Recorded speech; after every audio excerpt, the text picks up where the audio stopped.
Last Friday, Eastern Florida and Broward played to a double overtime tie in the first of their 3 games to determine the Region 8 Men's Soccer Championship and who advances to the postseason. Round 2 is tonight with each team seeking that very important victory. The Titans and the Seahawks are next.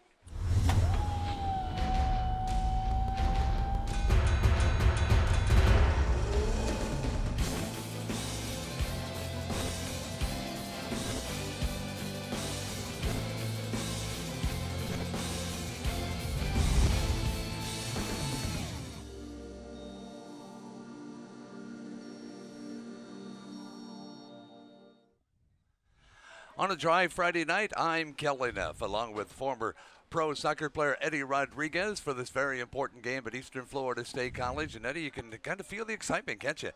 That's right, Kelly. Tonight's going to be a tough game. As you mentioned, both teams know each other well, and it's going to be a tough matchup because of that. 2 teams that are looking to go to the postseason.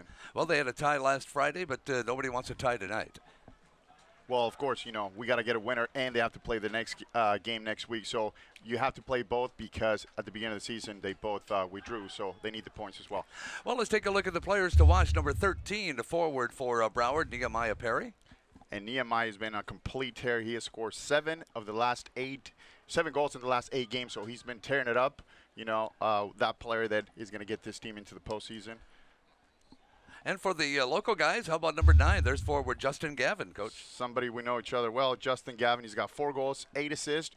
But not only that, he's that player that never stops running. He's been doing a terrific, season for this Eastern Florida team.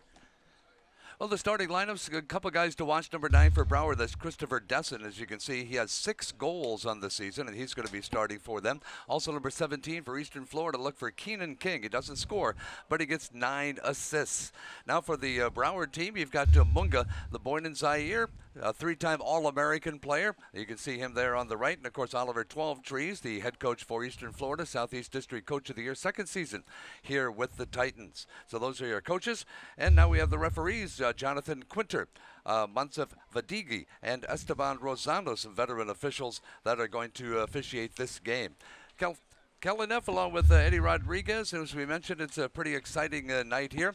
They're not going to determine the district champion here because of that tie last week, but they're going to have to get somebody on the winning track, one team or the other. Now, you have to watch out, too, about the number of goals scored because that's going to be, Eddie, a possible tiebreaker here. Well, that's the first tiebreaker. You go to goal average, goal against, goals for. So, if you do tie, you have to make sure that you score enough goals or not receive as many. So keep in mind when we get late in the game, because it might look as if one team or the other is trying to pour it on, but that's not the case. I mean, you could score 5 goals tonight, the other team could score, shut you out 6-0 next game, and now you're nowhere.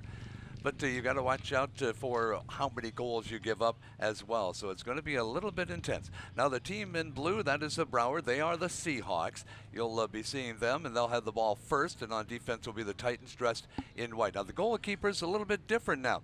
Jorge Madera has a rolled ankle.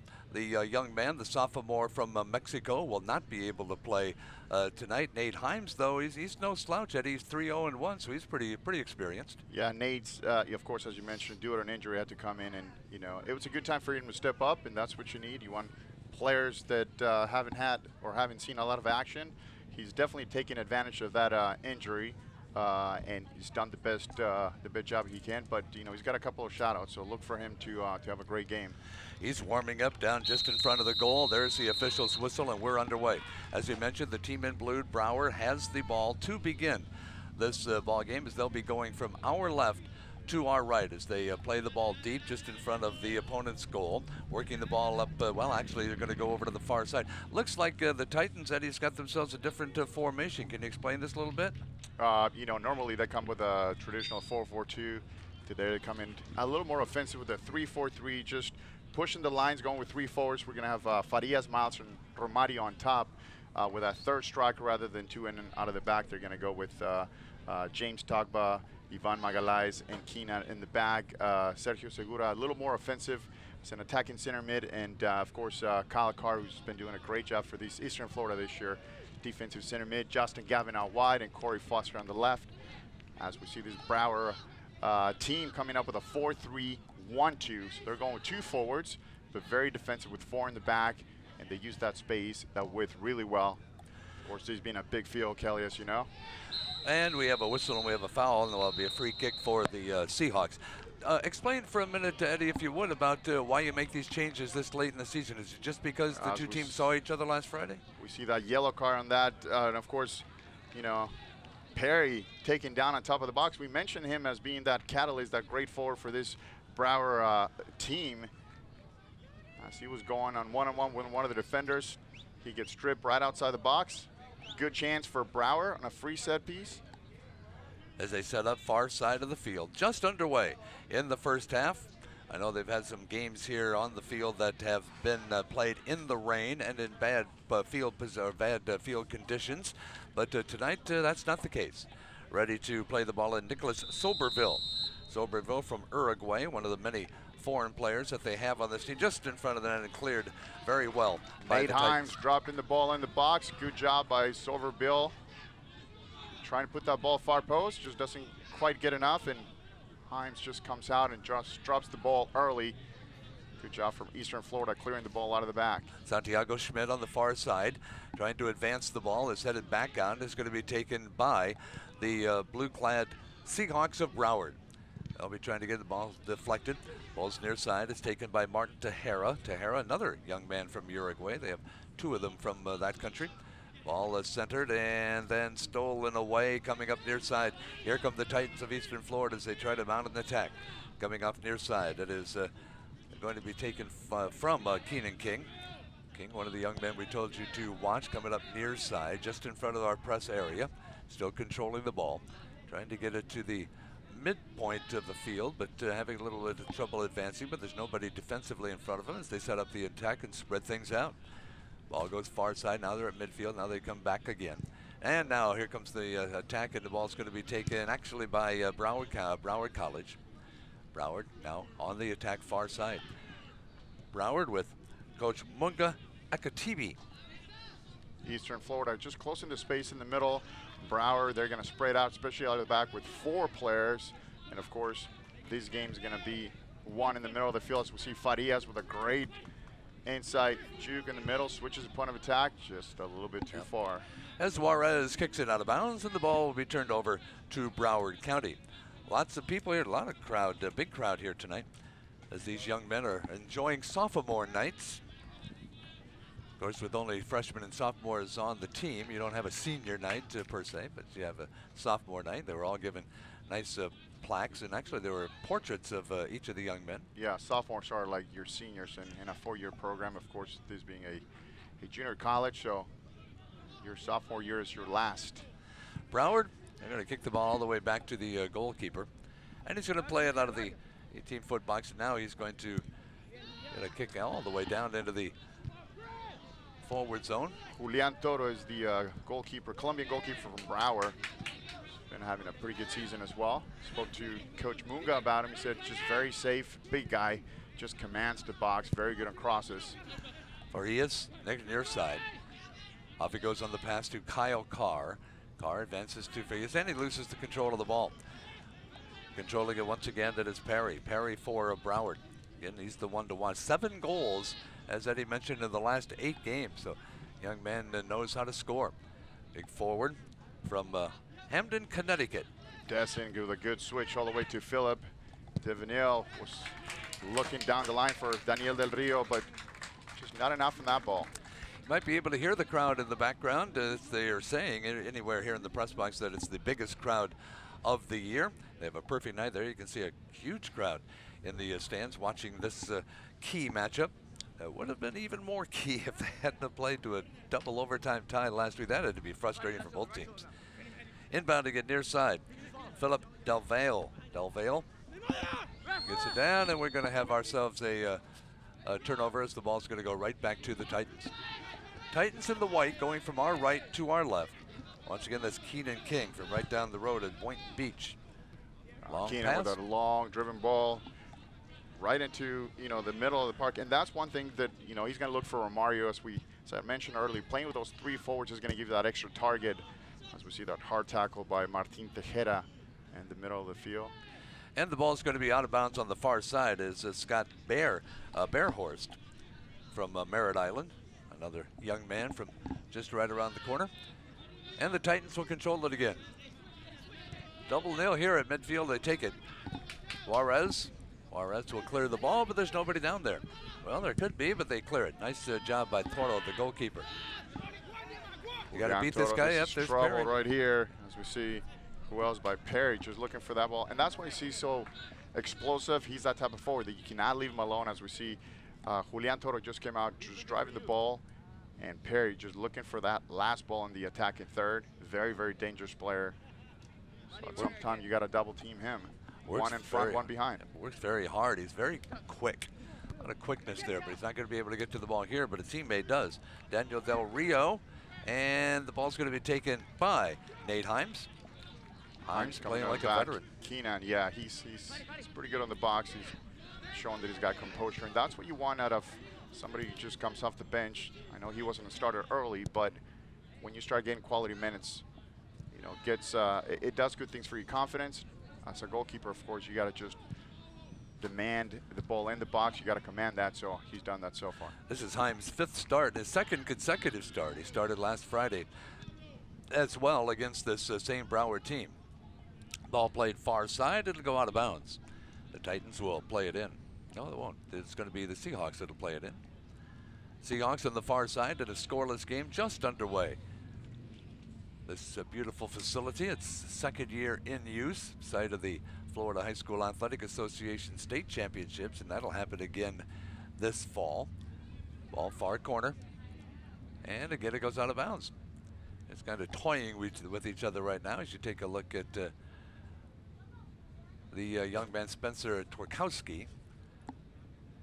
Twarkowski as the ball's played in, far side, far corner, and is going to be, well, let's see, nobody wants to take control of it. Now it's going to be taken in the box but kicked away.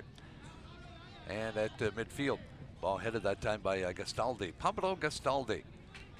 Gastaldi, a defenseman, and we have a whistle. And the ball will be played by Broward College.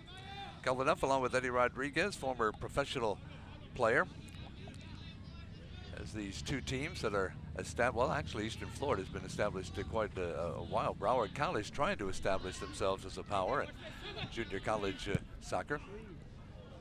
And again, they turn the ball over. James Tugba just forcing the play in the middle. He loses the ball, so now Broward at the counterattack. And they got space. Great ball into the space for Daniel Del Rio, who goes down the line. And he loses control of the ball. It'll be played in by the Titans. Well, the Titans tighten up that defense when they need to. They see a guy on the wing, and they double team Del Rio that time. And they were able to take the ball away from him. Nate Himes will play it in. Himes a very colorful goalie, as you can see. He has just about every color of the rainbow. Wearing a little powder blue and a little orange. On the attack, the ball kicked away by Del Valle. Del Valle will kick it out of bounds. It'll be played once again by Eastern Florida. Huge crowd here. You know, they had sophomore night tonight. We won't be able to see Jorge Madera, but I read what was on his plaque, and he says, pain is temporary. It may last an hour or 2 days or a year, but eventually it subsides and something else will take its place. If I quit, though, it will last forever. Nice little attitude for the now sidelined goalie, who has a rolled ankle, and I'm not sure how long that's going to keep him out. Yvonne out of the back for Eastern Florida. As he'll clear the ball into the attack half of the field, and then it'll go high and out of bounds far side. In fact, that clears everything and goes out. That was Carr trying to control the ball. Eastern Florida hasn't been able to maintain possession out of the back, which they usually do, especially when they play here at home. Broward knows and has got their number, so two teams that match each other pretty well. It's not going to be a high-scoring match, I wouldn't think. Once again, Broward, neither team has had, actually, I don't think either team's had a shot anywhere close to the goal so far. You can see Coach Twelvetrees directing the traffic on the far side, making sure everybody gets to where they need to be. So far, that hasn't been a problem. Ball goes out of bounds again, headed out by the Titans. Titans in the white, Seahawks, the team from Broward College in the blue. Mounting an attack, playing the ball in. but not playing it into a teammate at all. The ball's going to go out of bounds once again. And it'll be played in far side in front of the bench. As you can see the play in. And now they move it towards the center. Now the ball comes near side on the wing. Here's Del Rio. Del Rio will have the ball taken away and kicked away. He tries to get a nice defensive play. Keenan King, sophomore defenseman, getting the ball away from him. Now they get the attack going. Here comes the team on the attack, but the pass is going to be a little bit too far out in front of Juarez, and he'll lose it out of bounds. Juarez is not able to get there, but once again, Eastern Florida not keeping the ball. They're trying to force it a little bit. Ball got played to Miles McCray, who tried to turn. You can see the sweat on McCray, so it's, even though it's a cooler night than normal, they're working up quite a sweat. Ball out of bounds once again. Broward County will play the ball in. Broward 6-2-1. Their losses to Darton State and to Georgia Perimeter, as both teams have lost to Georgia Perimeter. Ball played in by Del Valle, Philip Del Valle in the near corner. And the defense is going to draw a whistle, and up it's the offense that's going to lose the ball. And Eastern Florida will take over. They'll play the ball in. Just about the 30-minute mark, 33-minute mark of the first half. Ivan Magalhaes out of the back, playing the ball out wide. Ball far side. Segura. Keenan in the back, Tugba. Plenty of space for Eastern Florida. Just trying to build an attack out of the back. That's what they need to do. Just keep the ball. You will bring Bauer out of the back because they're packing the bus. Playing with 4 defenders. That 1-2 sign. Great ball. Ball kicked out of bounds. Nice defensive play by DeVale, but they had the numbers on that one. DeVale was able to come away and kick the ball out, so it'll be a corner kick for the Titans. First opportunity to set this up in this evening, as once again you see number 20. That's Miles McCray from Sierra Vista High. We talked about him earlier, being from Las Vegas and coming all the way out here to the Space Coast. Carr going to take the corner kick. Kyle Carr. They have a couple of set pieces that you know, go either near post, far post. This was going to be driven to the far post. 2 players go far. We see the signal right there by Carr. There's the kick, and it's going to be actually grabbed in the air by Julian Toro. Toro is able to clear the ball. So the first shot on goal is saved by Toro as the Titans get it again, and their goalkeeper Nate Himes will play the ball in the box. Comes out near side, and they set up the attack again. Tagba, Magalhaes, plenty of space. Keenan. Magalhaes from Brazil, one of the defensemen, sets up the offense now. As they get into the attack zone near midfield, the ball gets kicked back to the other end. Sergio Segura, we haven't seen him with the ball much. He's so far been shot out in the middle, and of course, Broward's going to close the space behind. There's Farias with the ball. And he's tripped in the tackle. And we have a penalty called. And it looks as if Tejera, Martin Tejera, is going to question that call, but odds are he's going to lose that battle. Well, we mentioned how Georgia Perimeter beat this Broward team 1-0. Eastern Florida lost to them in overtime 2-1. Those are the only teams they've lost to together. Now, Eastern Florida also has a loss 2-1 to Northeast Texas, while Darton State beat this Broward team 4-3. Kyle Carr with the in right-footed, or Keenan with a left-footer. They're setting up. Watch the run. Keenan, left-footer shot, cross. Yep, sails away, and they almost headed into the goal. That was close. Great set piece by Eastern Florida. You can tell they had either a right choice with Carr or left choice with Keenan. They go with the left. It's a great service into the far post. Unfortunately, not able to put it away. Cleared shot. Just when you're that wide open, you got to put it away, especially when you're, 10, 15 minutes into this game. That could be the one that you might not get back. Ball looked like it was going to sail far away, but the goalkeeper came right back and was ready in position. That's the goalkeeper, Julian Toro, young man from Colombia. And he will play the ball in after he makes sure everybody's all set. And he kicks the ball just past midfield and is headed out of the offense's hands and right back to the defense, or to the offense now for Eastern Florida. Here's the shot that we were talking about that the goalie really had to be in position. There's the left foot, He knew that the ball could have been headed in, and it was just kicked off of his shin. It was Justin Gavin with a header by himself. Nobody around. He should have done better with that. Gavin, he had nobody around him, and when you're by yourself just inside the box, you gotta do better than that. Good job by Toro to deflect it with his leg. There's a kick that's going to go right on goal, and it'll be taken by Nate Himes. Himes to Keenan. Keenan's had a lot of time coming out of the back, left-footed player. Just smart player, keeps the ball. Farias. Juarez cuts it to the inside, switch to Carr. Right. That's exactly what they need to do. Just swing the ball, come out of the back. Ivan Magalhaes. Right at midfield. Now they clear the ball down towards the goal, and it's going to be no, they had somebody there. Great ball. Farias Juarez right with the ball. It takes two. Just at the very last. Farias Juarez almost got himself a goal. Ball far side, they wing it, and it is going to be centered, but again, once again, diving out of the box is Toro to save it. Wow, a lot of flurry of activity for Eastern Florida in front of the goal. And all this has happened because they've been able to keep the ball out of the bag. Very direct with a couple of long driven balls into the box, into Farias and Segura as well. That's a big difference when you're actually, here comes a counter. As Perry was trying to kick it into a different gear, we know about his speed and his ability to score goals for Broward.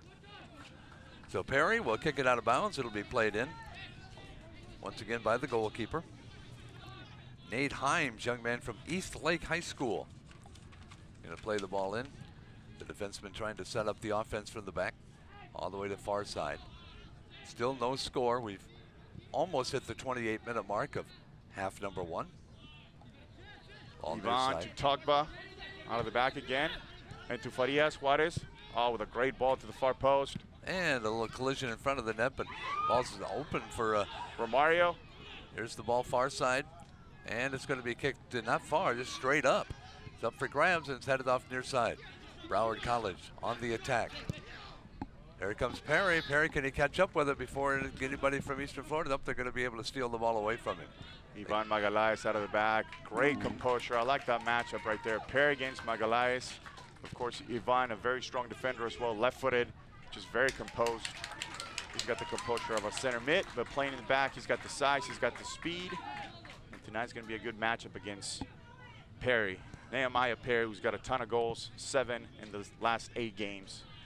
And the ball on the Titans defensive area is Magalhaes. Gets the ball to midfield. Ball across the line to Farias again. And it's stolen away. Getting the ball away from him is Tejera. Martin Tejera. Midfielder for this Seahawk team. Midfield, there's a battle for it. There's a whistle, and it'll be given to Christopher Dessing getting called for the foul as Martin Tejera, the center mid for Broward, just try to play the ball on the ground, not able to connect. And the Titans will play it at midfield. Still no score. Ball, wow, that hurt. Ball right off the head of that young man, and he's down. He wasn't expecting it. If you're expecting it, you can kind of brace yourself, but he wasn't expecting that at all. Now he's going to be down, as you can see, the injury. Corey Foster was trying to switch in point of attack on that ball. It just drives the ball and hits him right in the face. Let's take a look at the shot that hit him right in the, I don't know if it's right in the face. Let's see exactly where. There's the, I got it right there. Corey just gets him right there. Christopher Dessing. Well, we asked you to take a look at him during our pregame, but we didn't know he was going to be looked at this closely. Dessing with 6 goals on the season. Young man from North Miami High School. Well, you want to make the NJCAA Division I National Championship Tournament if you can. Now, I know that Oliver 12-Tree's team made it a year ago, and his players want to have an encore season this year. Tournament's going to be at Arizona this year. As you can see, some of the crowd watching as Christopher Dessing gets himself some water. I'd like to remind you the next televised game that is coming up will be next Friday, the women's soccer game against Broward.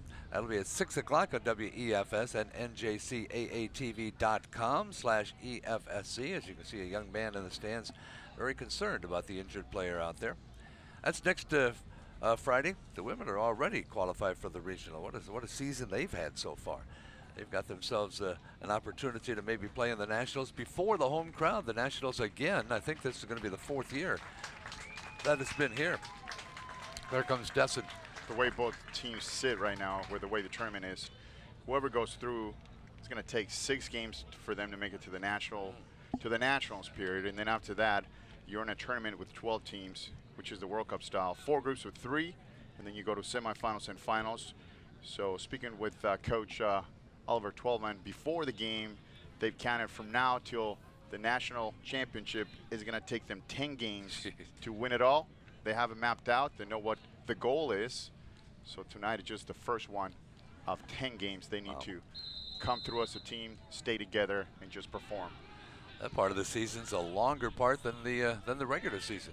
Well, it's not only longer too, but the quality of teams you're playing. You're playing all the Carolina teams. You're playing the Pembroke College out of Atlanta, which is one of the top-ranked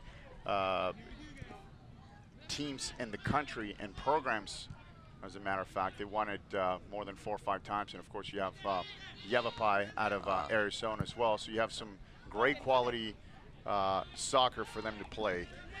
Yavapai, the number 2 ranked team in the country. Iowa Western, the number 1 ranked team according to the latest poll. Tagba out of the box, Carr in the middle.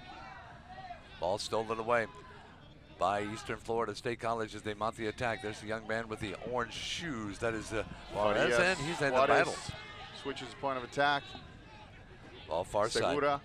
side. Sergio Segura. He'll lose control of the ball, but a teammate right there to Romario plays a good ball. Yeah, Romario was playing that ball outside and trying to keep it in, and they do so in the corner. Keep it alive. Nobody right there. There's the opportunity for Keenan King. But King can't control it, and the ball goes definitely made a difference having those 3 forwards on Farias, Miles, and Romario. You cover every sector, Romario on the right, and of course, Farias has been a tear on this left side near closer to us, and Miles just very so effective in the middle. As we see him playing the 1-2, Keenan in the box. He's getting, he was looking for that penalty kick. Ref right behind him saying no foul. Nope, nothing there. They're sent it in, they head it, and it's tipped away. Farias with a great header. He was going to the far post. Julian Toro just dives to his left side and just able to get that hand on for a corner. And then he stank into the, higher power on that save. Above. You know, he gives up 1.31 goals on the average. Good job on Toro just saving that. It was actually going in. And we can see that Farias did a great job just getting up and just saying yes to the ball. You want to hit the ball down so it doesn't go over the bar. Segura to have the corner kick, and he gets it down. It's head. Oh, it's off of the post. Here's off the crossbar. Cards with a shot. And it's in. The goal for Eastern Florida. Grant finally puts one in the back of the net. Mel led to the far post. Carr had a chance. It hits the bar, and then Romario Grant, right place, right time, just for a tap in. Romario Grant, you'll see the flurry of activities here. Here's the corner kick. Watch that outswinger. Keeper comes out, then stays. And still Carr hits it. Keeper doesn't actually get to the ball, and Romario at the far post, just able to put it away. Great offensive shape by this Eastern Florida team who finally puts one in the back of the net. It's exactly what they needed. They need to keep that composure. They've been able to do that because they've been going from all sides, right, left, keeping possession of the ball, and just getting to that attacking third, the final third. Great corner kick. Romario Grant, you are never really playing an opponent, he says. You're playing yourself and your own highest standards. That young man. Here's the goal once again, and you'll see number 22, Daniel Del Rio, a middle fielder, is actually the one in goal at the time of the goal. And he will be trying to defend it, he just can't do it. And can't get up in time, and it's an open goal on the far side. Give credit to Justin Gavin. He's the one that gets credit with the assist on that great corner kick. Left-footed in-swinger. He was actually inviting Julian Toro, the goalkeeper, to come out, who kind of hesitated, you know, gave up the far post, and, you know, just not able to come out and get the ball. And, of course, at the end, it was Romario Grant who put the ball away. Left-footed shot, nice and easy on the ground. Once again, Del Rio tries to get the ball to the forward on the near side. He saves the ball from going out of bounds, and it's taken right away from him. Once again, Squad is showing that he can play defense. Makes a 30-yard run defensively just to win that over Daniel Del Rio, who never saw him come from behind. Juarez from Costa Rica, now he scores a lot, but apparently likes to play some defense too. Ball will be played in near side once they get everything all situated. 1-0 is our score. Ball played in, and it comes all the way to the middle of the field where it'll be taken by the blue-clad Seahawks of Broward College. Keenan, a good challenge. Sergio Segura in the middle. There is Romario Grant. Grant controlling it far side. Long pass is deflected off of the body of the Broward College defenseman. Now they're on the attack He again. goes through. Keeper comes out. He stayed. Far post. They center it, and it's, holy cow, almost headed in. Miles McRae with a good header. As Romario Grant just takes the whole defense. Makes a good penetrating run to the far post. Keeper doesn't come out. Crosses the ball. And Miles McRae by himself just not able to get the whole ball, and he just trickles out of bounds. And Julian Toro will set the ball down. He'll play it in. Under 22 minutes left to go until halftime. We have an interesting halftime guest. The president of the university is going to join us at halftime, so don't go away because we'll have a talk with him. And he'll be joining us at halftime. Ball will be played in, and it's taken by Eastern Florida. Eastern Florida State College with the ball at midfield. They try to mount an attack. They've been a little more aggressive here in the last couple of minutes. Sergio Segura and the whole team just keeping the ball. They know they have the score now. They have the time. They have the score, and they have the space as well. We'll see plenty of space as Farias get the ball in the middle of the park. Switcher said Carr on the ball. And long pass, and nobody's going to be there to run it down, so it'll be a, well, actually it'll be tipped in a flag. This is a replay to McRae to the far post. Has watched the Romario's run. He makes a great diagonal run. Just gets rid of the last defender. Keeper was going to come out, then he stopped at the very last minute. Ball goes to the far post. McRae by himself just doesn't quite get enough. And he goes a little bit wide, but great idea with this Eastern team, especially on that breakaway. It's a free kick for Broward. Eastern Florida State College, the university, or the college president's going to be joining us at halftime. As we mentioned, a lot of things going on campus here. And he'll be actually in this brand new press box we have. He has his own suite now, sitting off to our left. Ball will be played by Eastern Florida. He'll clear the ball near side. It'll be taken away on the steal by Broward. Broward on the wing. Daniel Del Rio trying to run it down. He actually beats his defender, keeps the ball alive, and then it's kicked away. Del Rio will get it once again. He'll be bumped, and he'll be on the ground. The ball will be stolen away by the Titans. Segura winning his individual tackle against Del Rio, and Broward hasn't been able to connect out of the back, which they started doing so, playing with that extra defender, and just haven't been able to put the 1-2 especially in the middle of the field. They've been using Del Toro a lot, but nothing out of the left side. See, Perry's playing in the box now. And they're going to have a guy on him. He's just to the right of the goal as the ball's played in near side by Philip Delvale, freshman from American Heritage High School. And now we have a sub coming in, far side. 1-0, Eastern Florida has it. 19 and some change left to go in this first half. Kelvin F along with Eddie Rodriguez here on a beautiful evening from Melbourne. And the ball go out of bounds. It'll be played once again by the Titans. So Romario Grant getting his 5th goal of the season. Jason Greenland came into the game for Broward. Trying to answer that 1-0 lead by Eastern Florida. Right now, Coach 12 Trees, who said we need to take care of business. And that's exactly what they're doing here. Looked like they had a minute or two to get used to that new offense they were running. But that seems to run pretty well now. Here's Del Rio again. Del Rio, and the ball's kicked away. But kept actually, it's taken away by Eastern Florida. Farias Carr with the ball. Just played the ball out wide. Carr to the midfield stripe. Will get across the line. Still on the attack. Corey to Romario. Ball to the corner, and it's going to be kicked away. And it'll go out of bounds, far side. And the ball will be played on a free kick by Broward. Coach Munga went down to talk to him, and that's one big young man. 3-time All-American in college. There he is right there. He's the guy in the gray shirt. Big guy. There's the ball played in. And the kick in midfield, headed into the front zone. It's ball taken far side. Miles McCray trying to keep the ball alive, but it goes out of bounds far side. They scored just about 7 minutes ago or so. Romario Grant for Eastern Florida. The flurry of activity from in front of the net. Ball on their side. Coming up with the ball on the left side. Plenty of time. Goes down the line. Keenan King's going to have the ball slapped away and out of bounds. Rio just gets that tap in from behind, and now Keenan gets goal from a push. Keenan King. Jordan Muir came into the game. One of those sophomores. He says, you were born to be a player. You were meant to be here. The time is yours. What we're mentioning there are the things that are written on those plaques that they received when the introduction of the starting lineups and the sophomore players were introduced separately. Ball far side. There's the young man, Nehemiah Perry. We haven't seen him involved in the offense in quite a while. Perry now will take center. There, he's got the ball, and it goes off his foot, and it's cleared. Ivan Magalhaes with closing the space really quick against Perry, and he comes to counter. Ivan again collects the ball in the middle. Has a man wide open on the left. Jordan Muir, he did not start. He had a foot injury. Oh, with a great hit. Holy cow. Jordan Muir looking for the far post as Julian Toto kind of hesitated a little bit, just sails away slightly over the bar.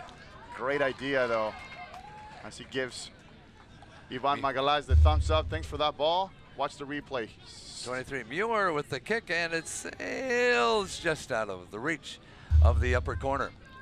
Well, Muir didn't start. To Ivan Magalhaes, who stole the ball from Perry out of the back, did a 1-2, and just actually ran forward out of the back. And that's great because you're always going to be on mark. You're the plus player. Nobody's going to pick you up. Everybody's got a mark. So Ivan has that presence and the size, as I'd mentioned, to come out of the back. He knows he's going to be unmarked. Muir with a foot injury kept him out of the starting lineup, but this being sophomore night, and he, one of the key sophomores on this team, is in there right now. There's the kick, and it's headed to the near side into the corner, and they are not going to be able to keep it from going out of bounds. And Muir is one of those players, just fights steal the time, runs all over the place, very good on the ball, but just constantly running, never stops, and that's the type of player that you love to have, because just never stops. Forward from Scotland. And now he's going to have to play a little defense as the ball comes in. Near side is taken by Gastaldi. Pablo Gastaldi using his right foot, trying to send it to the far post. Jason Greenland in there, but he can't keep the ball. And the Titans are going to control it. And now everybody moves back to see what they're going to do as far as defense goes. Just taking advantage of that score. He's waiting for somebody to put a little bit of pressure. Finally plays the ball out to Tokba. Plays the ball back to Ivan Magalhaes. He's got plenty of time, plenty of space out of the back. Must be too hot out there for Nate Himes. He's taking some of his uniform off. Corey. And now here's the ball cleared, and going after it. Far side is Juarez. Juarez will not be able to control it. It's taken once again by Broward College. Now they'll clear the ball, but there's nobody down there. And the ball will be played in on a free kick. Actually, it'll be grabbed before as Nate Himes takes it and plays the ball in from his goalie position. Himes will wait for the offense and defense to get set up. Magalhaes right there. He's going to play it. He's going to throw it in instead of kicking it in. On the far side, just over 14 minutes till our halftime talk with the college president. That's coming up for a few minutes at halftime. Give Eddie a little break Jordan here. with the ball, plays the ball down the line. 1-2 in the box. Ball far side as they center it, and it's nope. There's a kick, but it's blocked. And blocked right back out to the offense. Another kick, and it's way off the mark. Romario Grant and Jordan doing the 1-2. Jordan tried to turn around and hit the ball first time, and doesn't quite get enough. As the referee is asking for a ball. Sergio Segura, there you see. Farias Juarez being subbed out for a little bit of a break. There's a young ball boy taking the ball, making sure he gets it back. That was completely out of the park. 1-0 thanks to the Romario Grant goal at the 24-10 mark of this first period. Julian Toro, freshman goalkeeper. There's only only 3 sophomores on this whole team, and only 1 that starts. All the rest are freshman players. And Kyle Edmonds comes in for Farias Juarez. And there's the ball, take it away. Nicely, far side. Grabbed by Eastern Florida and knocked out of bounds. And so once again, Eastern Florida will play the ball in. Got enough along with Eddie Rodriguez here on what seems to be an enjoyable night. Last time we were together, Eddie, it rained like a son of a gun. In fact, we were like 2 hours late getting the thing started, but tonight it's not quite that way.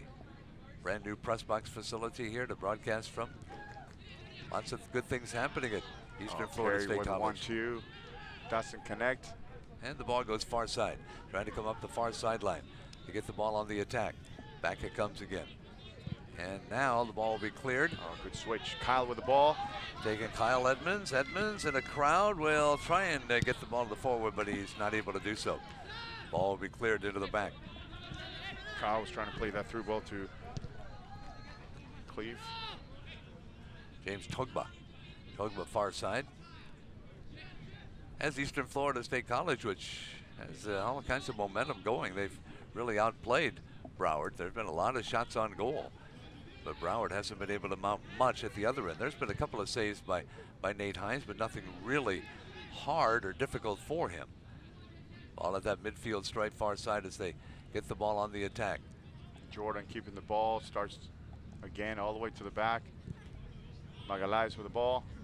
Togba, plenty of space. He'll bring it near side, just in Keenan front of us. making a run on the left-hand side, and he plays the ball. Edmonds inside, Kyle in the box. Well, nothing there. No. Little jump over the defensive player, but they can't control the ball.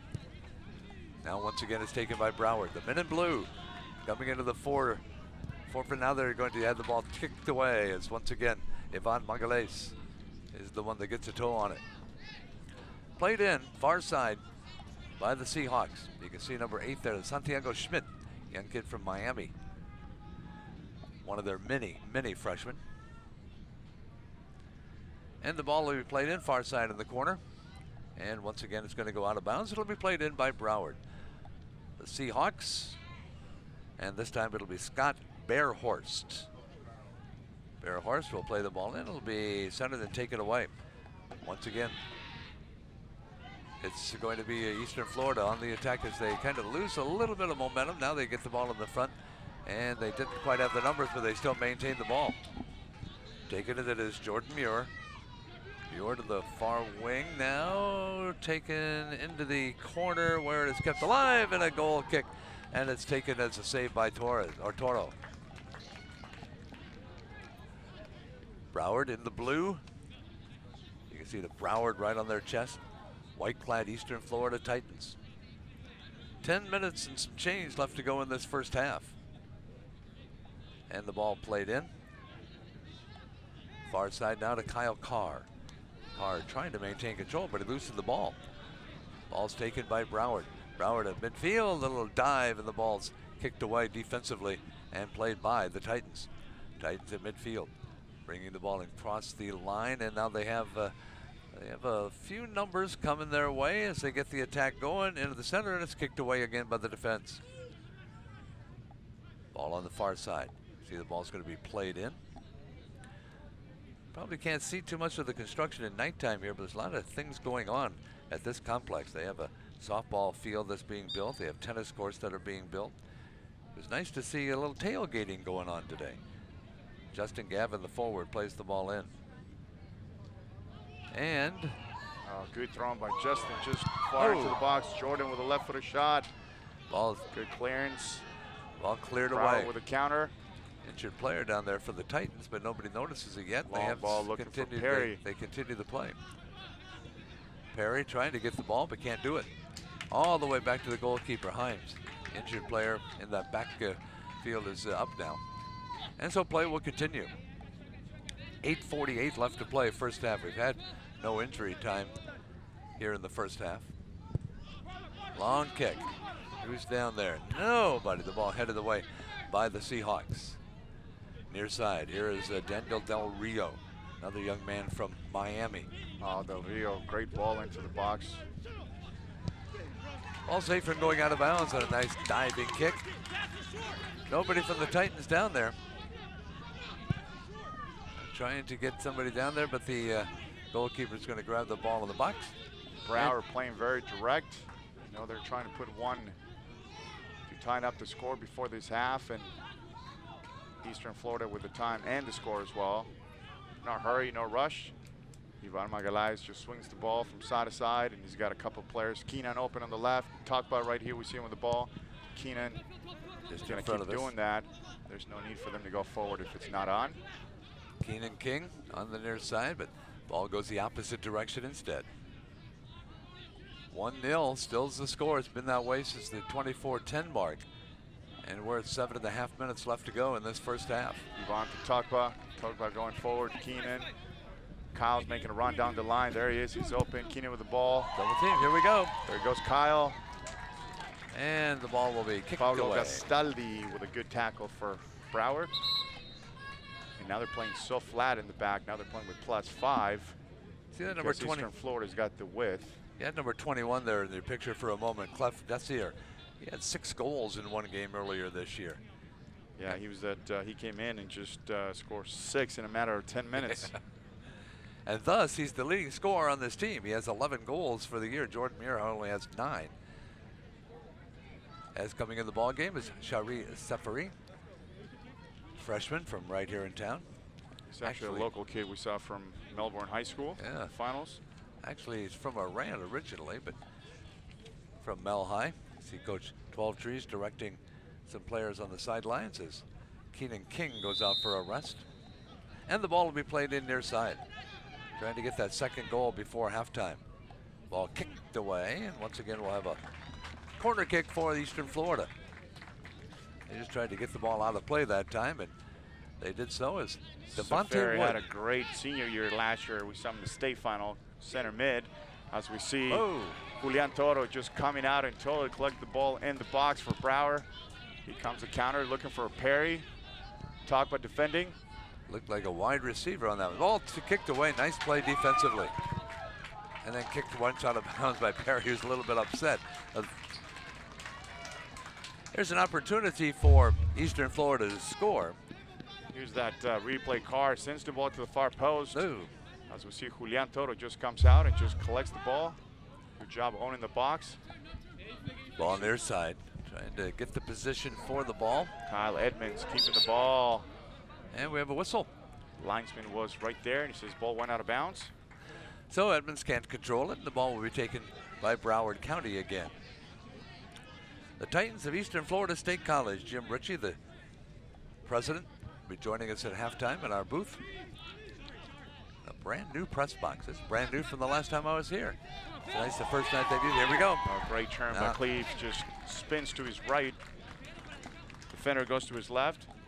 As you mentioned, he's that player that scored 6 goals in one game in a matter of 10 minutes. Wow. He's from Talk about McCoy. right place, right time. Great finisher.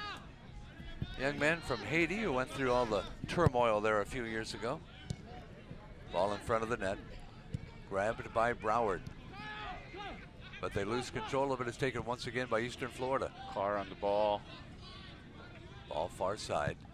There's the kick at center, but it's not going to go anywhere. It'll be a free kick now for the Seahawks. Explore, achieve, and succeed. That is the goal of this Eastern Florida State College athletic program. And exceeding is what they seem to be doing. The women are already in the qualified for the regionals. Men are trying to do that with a couple of wins. One tonight and one next Friday as well. Here's the ball played in. Toto with a goal kick. And at midfield, it is taken right away again. And Broward tries to maintain control. That's the young man Perry, but they're all over him. In fact, there's a tackle made. Eastern Florida triple team Perry. They know of his qualities, they know of his finishing, and they're not gonna let him lose, especially this late in the first half. As we see Carr right there with the task of keeping that defensive center mid spot right there. Just keep everything nice and clean. Keep it in front of you, and just either you let the ball go or the player, but you cannot let both of them go through. Broward with a free kick. Jason Greenland trying to center the ball, but it is deflected by the defense. Good ball. Kyle Edmonds out of the back. Greenland again, and this time it's going to be offside. Greenland playing the ball to the far post. Actually, great ball, but his partner gets called from an offside, and of course, we see him there. That's Santiago Schmidt. Linesman just right on it, so he's got the best angle. Calls him for the offsides. Schmidt, a freshman midfielder. There's the ball played in. Trying to steal the ball away is the player of our game, our player to watch, Nehemiah Perry. Ball comes downfield and headed out of bounds, far side. Long ball looking for Cleef, and you got to play to his feet. Not a big guy by stature, but great on the ball, very quick. As we play, see Carr playing the ball to Kyle Edmonds. Gets tripped right on top of the box, no foul. And Broward kicks the ball out of bounds near side. 2.5 minutes left to go in this first half. Just one goal, that's it. You see it up there, 1-0. Safari on the ball. Sharice Safari plays the ball in near side, still on the near side. Amongst two defenders. And the ball back outside the trip. Guilty of a trip. For a yellow right in front of the home crowd here. Carr on the ball. And they're not going to get the yellow on this, but this is a dangerous spot again. Is going to be Carr, Safari on the ball. Perhaps Keenan, who played that first early ball to the far post, outswinger. Gastaldi, the guilty party, number 6. They determine where the ball's going to be, but they're not ready to go. Carr trying to play the early ball to Jordan. Muir in the middle, and referee saying nope. You have to wait for the wall. Wait for the whistle, actually. Trying to pitch. Carr is going to tee it up, and he's going to go far post or all the way across. Nope, comes center. Togba. Then they go far side. There's the attempt, and it's going to sail far. Lets it go. Jordan, no stranger of taking those long range shots. He had a good one in the first 20 minutes. Jordan Muir with 26 points on the season. 40, well, he's got more than that now, but he's got 40 shots on the year. That leads the team in total number of shots taken. 1:10 left to play, first half. As once again, Broward College hasn't had much of an opportunity to score. They've had a few shots on goal, but nothing really threatening to score. They'll play the ball at midfield. Right on the pitch, they'll play the ball in far side.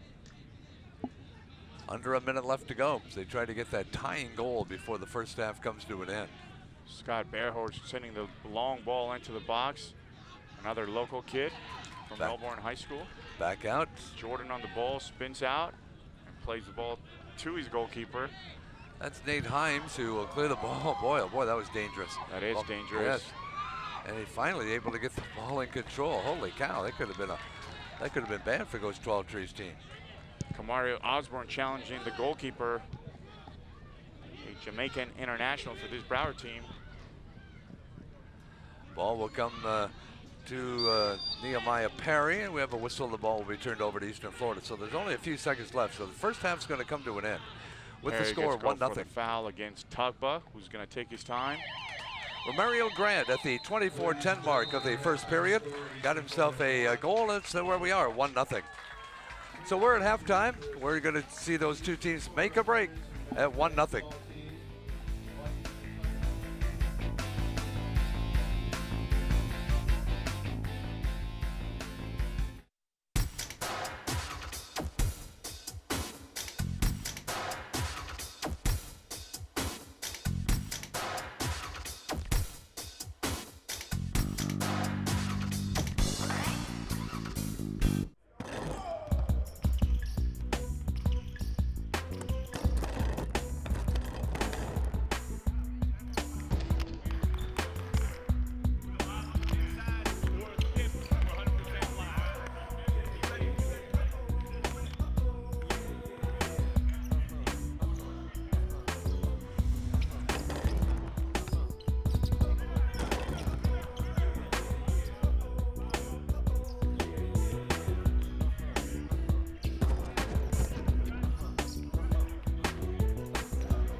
Middle they go, and it's a point. We put a very good brand of volleyball on the court every time that we step on the floor. And a point again for Eastern Florida. Way low, looking for Treasure Ingram. She's gotten the kill. Looking for Faustino. Yes. Well, we're very exciting. An easy attack now, and it's put down. Up high and down hard for Fernanda Faustino. We play very quickly. We hit the ball a lot. We big blocks and big kills, which are always exciting. Very exciting brand of volleyball. Rice sets outside. Bam! Goes Faustino. It's a point for the Titans. My personal goal is just be a better setter. Rice, the sophomore setter, has 8 aces and she's got 9. With jump setting as well, like this is my first year jump setting, and I've always wanted to improve on that. Flips the net, it was so low over the top. And that was dug out nicely. Ramos dug it again, and it's dumped right back down in her face. Lindsay Pugh with the kill, and it was a big time to get it. I'm really expecting a lot of success and a lot of hard work to be put in this year. Coming in. Whoa. Big swing and a big block. Speaking of the blocks, and that got everybody fired up as Bethel was right there, so was Pugh. We have a different mindset going in this season, and our mental game is a lot stronger. There's no reason with the facilities that we have, the support staff that we have at Eastern Florida, that we shouldn't be a state contender.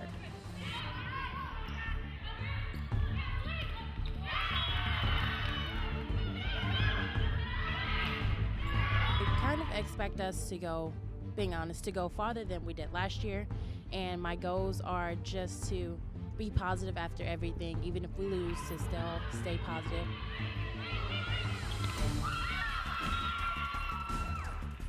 Another driven ball to the back. It finds the line. It's talent for a point. Another ace for Calbear.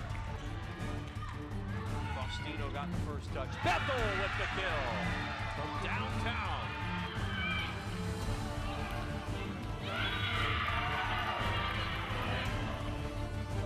Lead to right side. Big swing, but blocked by Ariana Bethel. Put the roof on it.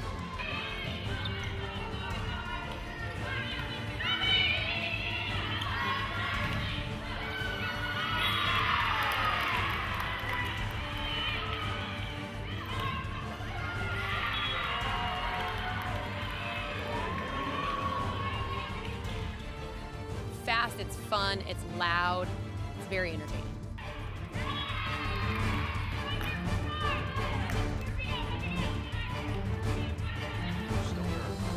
Touch will come back to Faustino.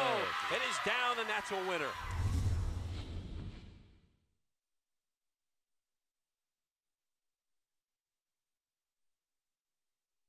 The Eastern Florida State College women's soccer team secured its 4th consecutive postseason bid with a thrilling 2-1 come-from-behind victory over conference rival the Polk State College Eagles. Polk took a 1-0 lead into the half, but the Titans came out shooting in the second and quickly scored the equalizer when freshman Haley Cook found the net at 41 minutes 57 seconds. This could be our year to win it all, so come out and support your Titans. I keep saying all it takes is one. There's your one. 1-0 Eastern Florida State College has the lead over Broward. Joining us right now is Dr. Jim Ritchie, the president of Eastern Florida State College, and things are pretty exciting around here. You got to be pretty excited about what's going on, huh? Oh, very, very exciting. We have a great crowd tonight and some beautiful weather and great competition between Eastern Florida State College and Broward, and a good game, and we're having a lot of fun. Talk about some of the things that are going on. We see a softball field being built. We see tennis courts being built. What's going on around here? Well, one of the things we did when we became president a few years ago is we really wanted to work on the collegiate experience of our students. They're very interested in athletics, amongst other things, and so we decided if we're going to continue with athletics, we want to do it the right way and put together some fantastic facilities around campus, and that's what we're building, basically. And you're doing some TV things, as obviously we're here tonight, and that's something that you're going to build on, huh? Absolutely. We have a fantastic TV operation, WEFS, and they're doing a fantastic job with these telecasts, clearly, and with the help of our Board of Trustees, they helped us get some better equipment that they needed. Some of the equipment was getting a little bit old, and so we decided to get some better equipment, and if we're going to do that, we thought, why not, let's promote ourselves. Let's promote our soccer programs and all our athletics, actually. Well, a little over a month from now, you've got a whole bunch of women's teams coming in here from across the country because you have the national championships here. Very, very exciting. I think this is probably our third or fourth year of doing those. And when those teams come, they come from all over the country, as you said. I think there's 12 different regions. And, of course, I like to make as many games as possible as well. And they come, and a lot of folks stay in their hotels. They use the restaurants in the community. And I'll tell you, it's been a great linkage between the college and our community for the amount of economic development, basically, that takes place because of those types of tournaments. And well, just before we came on, we saw some highlights from the volleyball team, and we were talking about that gym. Tell us about all the things you've done in there. Well, we became Eastern Florida State College a little over a year ago in July. And because of that, we had a new name, basically. That's where Eastern Florida State College came from. We used to be Broward Community College, but now we offer a baccalaureate degree, so we needed a new name. And we reached out into our community to help us name it, and we became, Eastern Florida State College. And because of that, then we, obviously had to change a lot of the signage and brand. A lot of our signs all over the place, including on our gym, and as you can see at the facility we have here with Eastern Florida at the dugouts for the soccer players and whatnot. So it's all part of the plan to get us that new name. And you host the state finals in volleyball, or excuse me, in soccer, so that shows off your complex. Yeah, we had last year, and I know we'll have it again this year, we had the boys and girls high school state championships. And I got to tell you again, as you might know, I'm a soccer fan. I'm a sports fan in general, in all the sports, to be honest with you. But, of course, I came to those some of those matches last year, and there was many matches a day. Even though we had some bad weather on these different tournaments, the field just holds up so well. And it's just great to see folks come from all over the state of Florida to play in both the girls and the boys. And I can tell you, over the course of those 2 weeks, we had probably around 10,000 people came through here and attended those matches. Wow. Which is really gratifying to see. And one other thing that's gratifying, Doctor, is the fact that when we did volleyball games, the women's volleyball teams playing, members of the men's soccer team would come to play them in mass or watch them in mass. Right. Oh, yeah, I think, again, the level of enthusiasm that all our teams have for the other teams that are part of our programs here is very, very high. It's a credit to the student athletes that are involved in that, but it's also a credit to their coaches and our athletic administration. Jeff Carr has done a wonderful job in coordinating all this, and we just feel like we've got a really great team going on at Eastern Florida State College, not only in our athletic areas, but clearly from our faculty's perspective, our staff, the support we get from our board of trustees, and our community. We're really thrilled with the way things are going. Oh, Dr. Jim Ritchie, I want to thank you for joining us because I can tell how excited you are. Well, thank you so much. It's going to be a great game second half, and we look forward to a good result. And thank you guys are doing a great job. Thank you. Thank you. As Dr. Jim Ritchie, the president of Eastern Florida State College. We're at halftime. It's 1-0 now in favor of Eastern Florida State College. The fifth goal for Romario Grant this year came at the 24-10 mark of the first half. So we've got the second half coming up in just a matter of a few minutes. We'll be able to give that to you. We're at halftime. It's 1-0.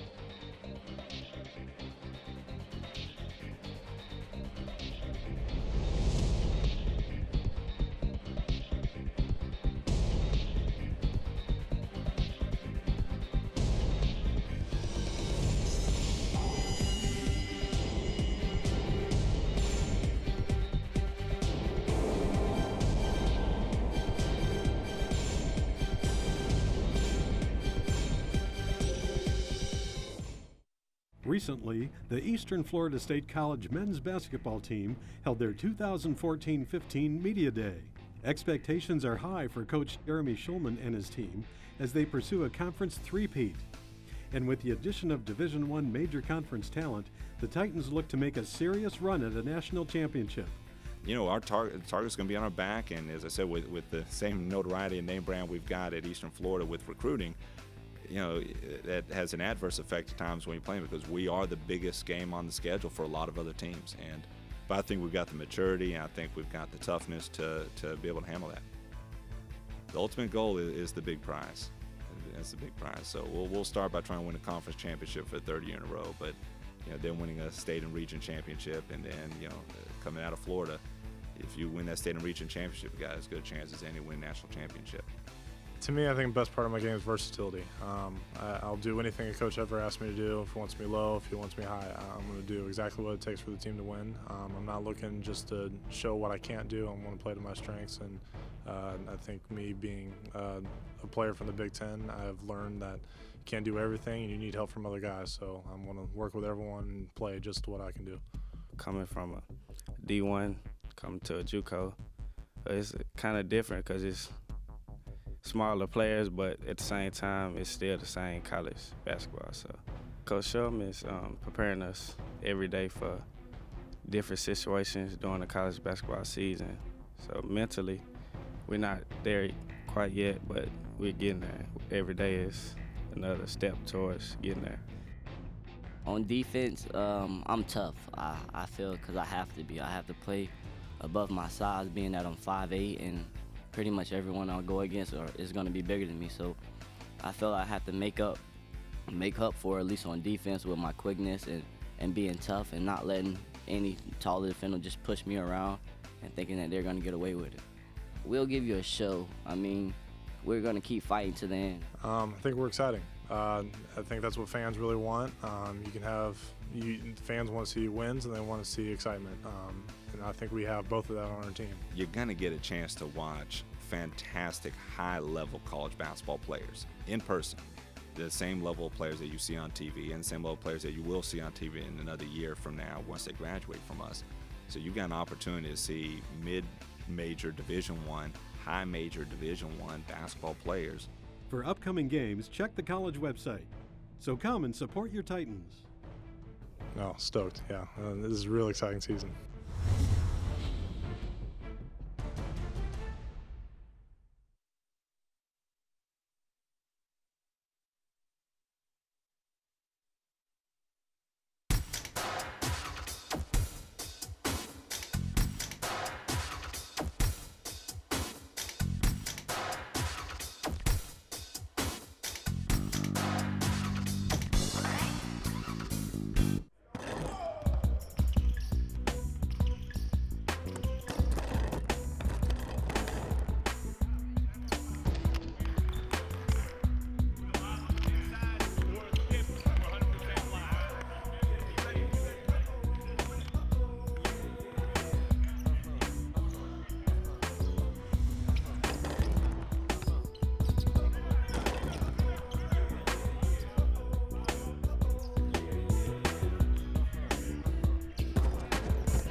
We're at halftime. 1-0 is the score. Eastern Florida State College with the lead. Kelly Neff along with Eddie Rodriguez. 1 goal is all that was scored at the 24-10 mark. Let's take a look at that. We have it from a couple of different positions. Eddie, this is pretty. Sergio Segura to the far post. Goalkeeper's not able to come back. Magalhaes Carr with the rebound. And of course, who else? The great forward who puts it away, Romario Grant, for the 1-0 lead. And as you mentioned, a lot of chances, just not a lot of goals in the first half. Well, they had the goalie out of position. As you can see, number 22, that is Daniel Del Rio, was right there to try his best, but he's not a goalkeeper. And Romario Grant getting his 5th goal of the season. As we're ready for the second half, they're ready to kick off. And doing the honors at midfield, that is Eastern Florida State College. They are in the white, going from our left to our right. Team in the blue, obviously, the Seahawks of Broward College. 1-0 is our score. Let's see if it is going to hold up. Ball actually goes out of bounds. Carr was trying to play Justin Gavin, who just traps the ball and he trickles out of bounds. But from this side, closer to us, we're going to see Corey in the second half, Carr in the middle, and Gavin just exploding on that right to left. And of course, we talked about the formation they have on top with Farias, Miles, and Romario attacking out of different formation. They're going with 3-4-3. Things started a little slow for both teams in the first half, and now they've got themselves 45 minutes behind them, so they're able to come out a little more aggressively in half number 2. Good crowd on hand. We want to welcome everybody who's watching this evening, because this could help determine which team wins the region and goes on to the postseason. They had a 1-1 tie the last time out, so they have 2 more games. They have this one, and they have the one next Friday. So we still could have it not decided. Well, we won't have it decided actually until next Friday. Here with the ball, it is Eastern Florida, and a whistle. Farias gets tackled from behind as he was trying to play that ball to Romario. He gets clipped from behind. It's a good chance for Keenan, left-footed in-swinger. Kyle Carr, right-footed. A couple of different options, and of course, Jordan in the box. Miles, Romario. There's Juarez right there, thinking things over. Now he's going to turn and watch the play as it develops. Farias Juarez, sophomore, one of the many sophomores that they have on this team. They're honored in pregame ceremonies. Just the way it's angled right there is a great opportunity for Kyle Carr, in-swinger right foot, as we see him just looking at the near post. He hits it. And it goes behind. That's interesting because they didn't do it that way last time. Last time they had a right footer and a left footer, and the left footer took it. This time the right footer took it, trying to confuse the defense. As Julian Toro. Toro with, actually, as a goalkeeper, he actually has an assist this year. Doesn't have any goals himself, but he has an assist. Sergio Segura winning the challenge in the middle. Ivan Bangalais comes out and he gets called for that. He gets a call, actually. So Broward with Camario Osborne, young man from Kingston, Jamaica. Corey get a good switch, point of attack all the way to the left side to Keenan, who controls the ball. And the ball's out of bounds, far side. That's going to be a card on that tackle. Cleats up. Referee calls him in. Sure enough, he pulls the yellow right there. Daniel Del Rio. Oliver does not like that call. Coach 12 just doesn't like that call. Coach 12 Trees obviously wants this victory badly. You can see him a little disgusted on that far sideline. He says Broward is a much better team than last season. They'll contest every ball, every pass. We don't want to give them any opening that they can exploit. And of course, Keenan has to go out because of the yellow. Jordan Mira comes in, the left side. It's Frank Long. Frank Long is going to play the ball in, as you can see him right there at the midfield stripe. He'll play the ball in, and it'll be a high kick that is going to be headed in the box and still up for grabs and be cleared by Eastern Florida. All the way down to the other end. Going from our left to our right, there's a collision. The ball's taken once again by the blue-clad Seahawks of Broward College. Miles was challenging for that air ball. He gets no call. Nate Himes at midfield. Taking the ball, it is Romario Grant, so far the hero of the ball game. Romario to Gavin. Back to Corey. Player to watch, and it's going to go out of bounds as Gavin caught the ball. He's out of bounds at the time. And it's played in. Haven't seen a whole lot from Nehemiah Perry. He was quite the man to watch in the first part of the first half, but not so much in this one. They've neutralized him a little bit. Great flick. And we have a whistle, and we have a foul called against Eastern Florida. And so Broward County will play it in the middle of the field. Gelden enough along with Eddie Rodriguez, who will, after the game, be going down to talk to Coach 12 Trees. And if this holds up, he'll be talking about at least a 1-0 victory, if not a little more. There's the ball just in front of the 18-yard box as the ball goes far side, and it will be out of bounds. Or did they save? Nope, they didn't save it. It goes out of bounds, far corner. Nice tries. We're just underway in the second half. Again, they are going to be playing for the regional championship. They got to play again next Friday. If one team wins tonight and the other team wins next Friday, then whoever has the goal differential in their favor will be the regional champion. And if they end up with a couple of ties, if they end up with a tie tonight and a tie next week, then they're going to have to play penalty kicks until somebody wins it. And that's on the road as the women close out their regular season here. Ball kicked out of bounds on their side. So it gets kind of confusing if you have that 1-1 tie in there. A little bit confusing for the two teams involved, but they'll determine something at least a week from tonight. But you got to get a heads up here. You got to get ahead of the game. All right, ball near side. As you can see, our Corey Foster to play the ball in. Foster will get the ball in near side, and it'll be headed right back out of bounds again. Sergio Segura checked to the ball. He was trying to let the ball go. Let it go for a dummy where Romario was checking to the ball, and of course the ball got intercepted first by Broward. And once again playing the ball in near side. Foster, young man from Jamaica. Actually went to high school at American World side in Parkland, Florida. Near side, played in by Broward College. And kicked away and stolen. Coming up with it is Romario Grant. Grant far side, hustling, trying to keep the ball down. And he's going to go far side. He's going to take it all the way. Nope, the ball's kicked away from him and out of bounds. So the free kick for Broward as they'll play it in. Grant's trying to get something going there. Young man also from Jamaica. And here comes Julian Toro. Toro to play the ball in. He's had a lot of flurry of activity in front of his net tonight. But only the one goal. That's it. That came, well, a little less than a half ago. This one doesn't reach midfield. There's a collision and tackle far side. And the guilty party from Eastern Florida will now go back and play some defense. As Broward coming in the second half, down 1-0. Broward, they averaged 14.4 shots a game, but they haven't had that many here tonight.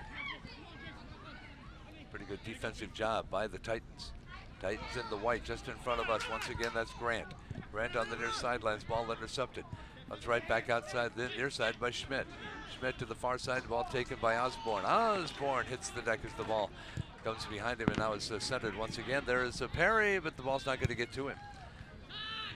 Parry to the near side. Here comes Grant once again. Grant controlling it on the kick, trying to keep it away from the defenders. He's pushed away, but it goes right to a teammate. They tried to get the pass to him, but it goes out of bounds. A little fancy pass attempt that time by Justin Gavin, but he couldn't get it to him. So the ball will be played in by Gavin. Gavin near side. 37 minutes left to go. A 1-0 ball game, playing it tight. It goes out of bounds once again. Here comes Broward. Nice position that time by Nehemiah Perry, but he loses the ball. Midfield, here come the Titans, and the Titans will actually keep it going. Here comes Gavin. Gavin on the near side, centers it, and there's a trip. And the penalty tackle against Eastern Florida. The ball will be taken back once again by Broward. They playing tentative, Eddie, or just what are they doing out there? Nobody seems to be attacking very well. Just not keeping possession of the ball. You know, everybody's just trying to go forward, just playing a little too direct. It's that time of the game where both teams need a goal. Broward to tie it up, and Eastern Florida to make that lead a little bigger for them and try to get a little more of a cushion. Rafael Arcila. Arcila inbounds it. And a midfield is taken once again by Jordan Meyer. Meyer is going to be centering the ball now to Grant. On the attack, and the ball is kicked away once again by Arcila. The official is going to give him he's not going to give him a yellow card, is he? Martin Tejeda with a yellow card here. Okay. Just tell him that was his second one. He's counting third. That's his third, so he gets a yellow. He's going to leave the field. Young man from Miami Sunset. And here's the replay on that. Let's see what he did. I didn't see him do anything, did you? Not much of a collision there, but I think that was his third one. Huh. So he's not out for the game, is he? No, it's just a yellow card. He just gets sub, and then he can come back in after that. All right, the ball at midfield. Here comes Ivan Magalhaes in the back, and he's doing a pretty good job just collecting the ball and switching the point of attack there. We see him again, and he needs to go back to doing that. Whoa, he's car falls in the middle of the field and gives the ball up. And once again, Eastern Florida controls it on the near side. They keep it from going out of bounds, but not for long. It's kicked out of bounds near side. Justin Gavin misjudged that ball. He thought it was going to bounce in his favor and just kind of bounced away. Ball went out of bounds. Gavin from Port St. Lucie. Actually, from Jamaica, actually. Eastern Florida just gone away from the stuff that we're doing that worked for them in the first half, especially after they scored the goal, and They were keeping possession of the ball much more direct in this early second half, and they have to go back to keeping the ball. Schmid will have the ball taken away from him near side Gavin. Gavin brings it across the line. Trying to set up the offense and goes behind. Romario, back to Gavin. In the corner. And let's see if he can center it as he gets inside the box. There's the pass and to the top, and it is a wide shot. Sergio Segura on top of the box, which is trying to get a left-footed shot and just doesn't quite strike the ball the right way. There you see Kyle Carr. Nevertheless, good movement by Eastern Florida with the ball between Romario and Gavin on this right-hand side. 1-2s down the line to cross the ball, and Sergio Segura wasn't able to get, good contact with the ball. Julian Toro for Broward. Broward scoring 2.7 goals per game, but they've been shut out here so far. 1-0, 34:07 left to play in this second half. Ball headed near side. Perry pushed away from the ball, and I didn't think they were going to see that at first, but they did. And Perry will play the ball in, or at least one of his teammates will. Ball's played in. Played an early ball. And nobody there as they hit the ball through the. So we're looking for Daniel Del Rio to the far post. And here comes the free ball. Free ball will be played in once again by the Titans. Titans leading at 1-0. Romario Grant a goal with 24:10 left to play in the first half. Nate Himes, who's done a pretty good job, replacing Jorge Madera, who's out with a rolled ankle for the second consecutive game. Gives up 0.47 goals per game. Hasn't given up a single doggone thing in this one. Ball at midfield, headed toward the center line. Grab near side as they get the ball to the wing near side. It's Perry, and the ball's kicked away from him. They like to keep that ball away from him. Corey Foster closing the space well in the back. Not giving any space, any time to Perry, who's very dangerous down the line, very dangerous as a forward. We talked about the amount of goals he scored. Out of bounds once again, to be played in by the Seahawks. Seahawks haven't had many shots on goal. Hasn't been a terribly busy night for Nate Himes. They actually haven't had one yet. He's had a couple of saves, but they haven't really been shots. They've just been balls in there just like that. He's not really a shot, but he's had his hands on the ball a few times. Himes, who plays the ball in. Gets it off to Foster. Carr giving the ball away in transition. Ball goes. Not a good place. And it's going to be kicked away. Oh, great ball. There's a good recovery.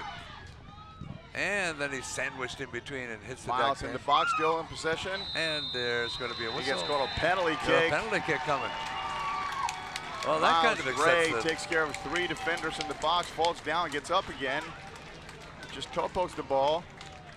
That excites the home Martin crowd. Tejada having a conversation with the referee there. The referee's having none of that. He's saying, yeah, I saw it. It was there. Here's the play right here. As he gets sandwiched in between and gets tumbled on. So actually the foul is on Frank Long. Well, actually they are going to get the penalty kick far side. Who's going to take it? Let's see who this is. All right. Ivan Magalhaes, left-footed center back to take it. Young kid from Brazil, sophomore. The more Referee difficult the having victory, the greater the instructions happiness in winning. That's what he says. Broward players not to go into the box too early. Talking about the over and back rule, so. This could be a big one right here that could give Eastern Florida a 2-0 lead. Official whistle. And the kick is good. Ivan Magalhaes with a great finish on the penalty spot. Talk about composure. Keeper goes to his right. Ivan goes to his left. And here's the goal. You can see it going to the right side, to the left side of the goalie. The penalty kick, and he guessed wrong. He went to the other side, and the ball's going to be in for Eastern Florida with Ivan Magalhaes. Another goal and a 2-0 lead. That's his 4th goal of the season. Magalhaes with a great composure on that penalty spot.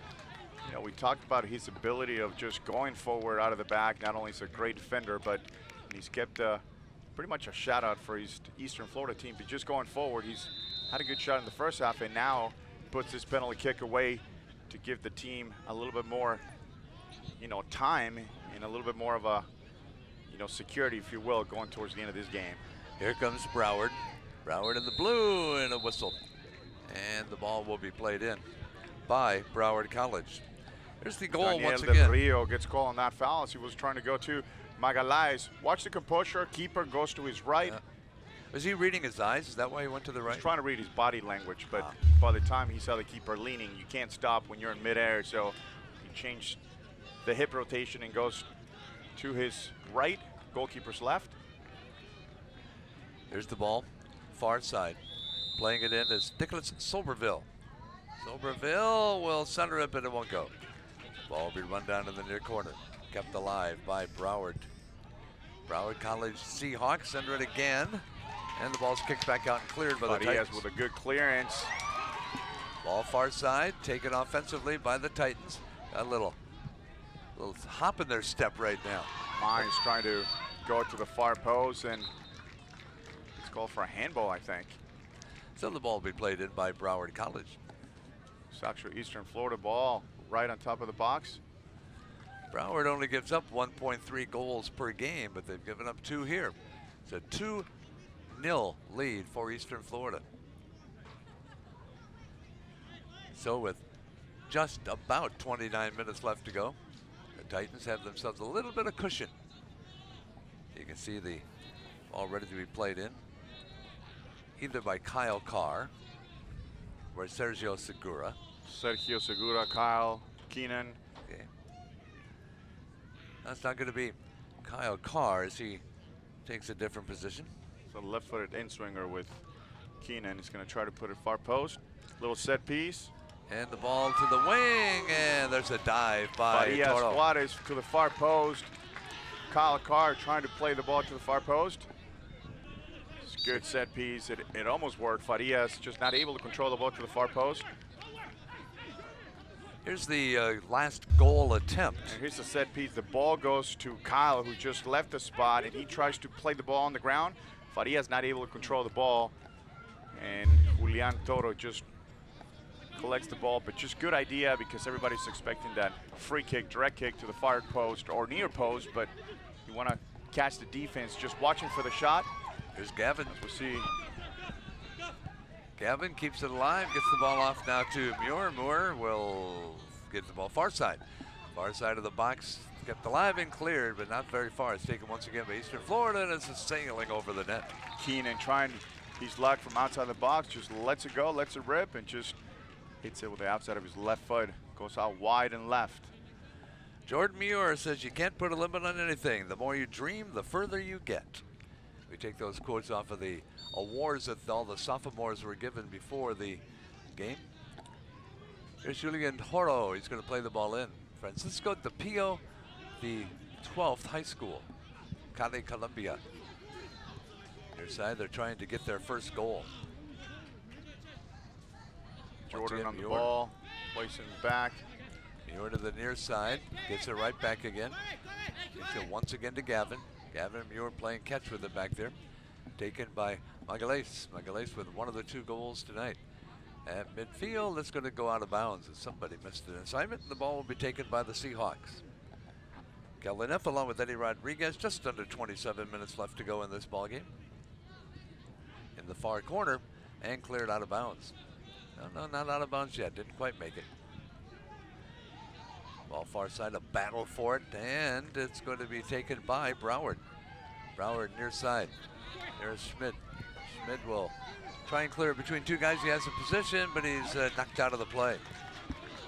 On the attack come the Titans once again. Wearing the white. Here's Jordan Muir. Muir with the ball to the wing, and right back to him, and then the goal attempt and knocked out once again by Toro. Muir doesn't look like he has any kind of bad foot to me.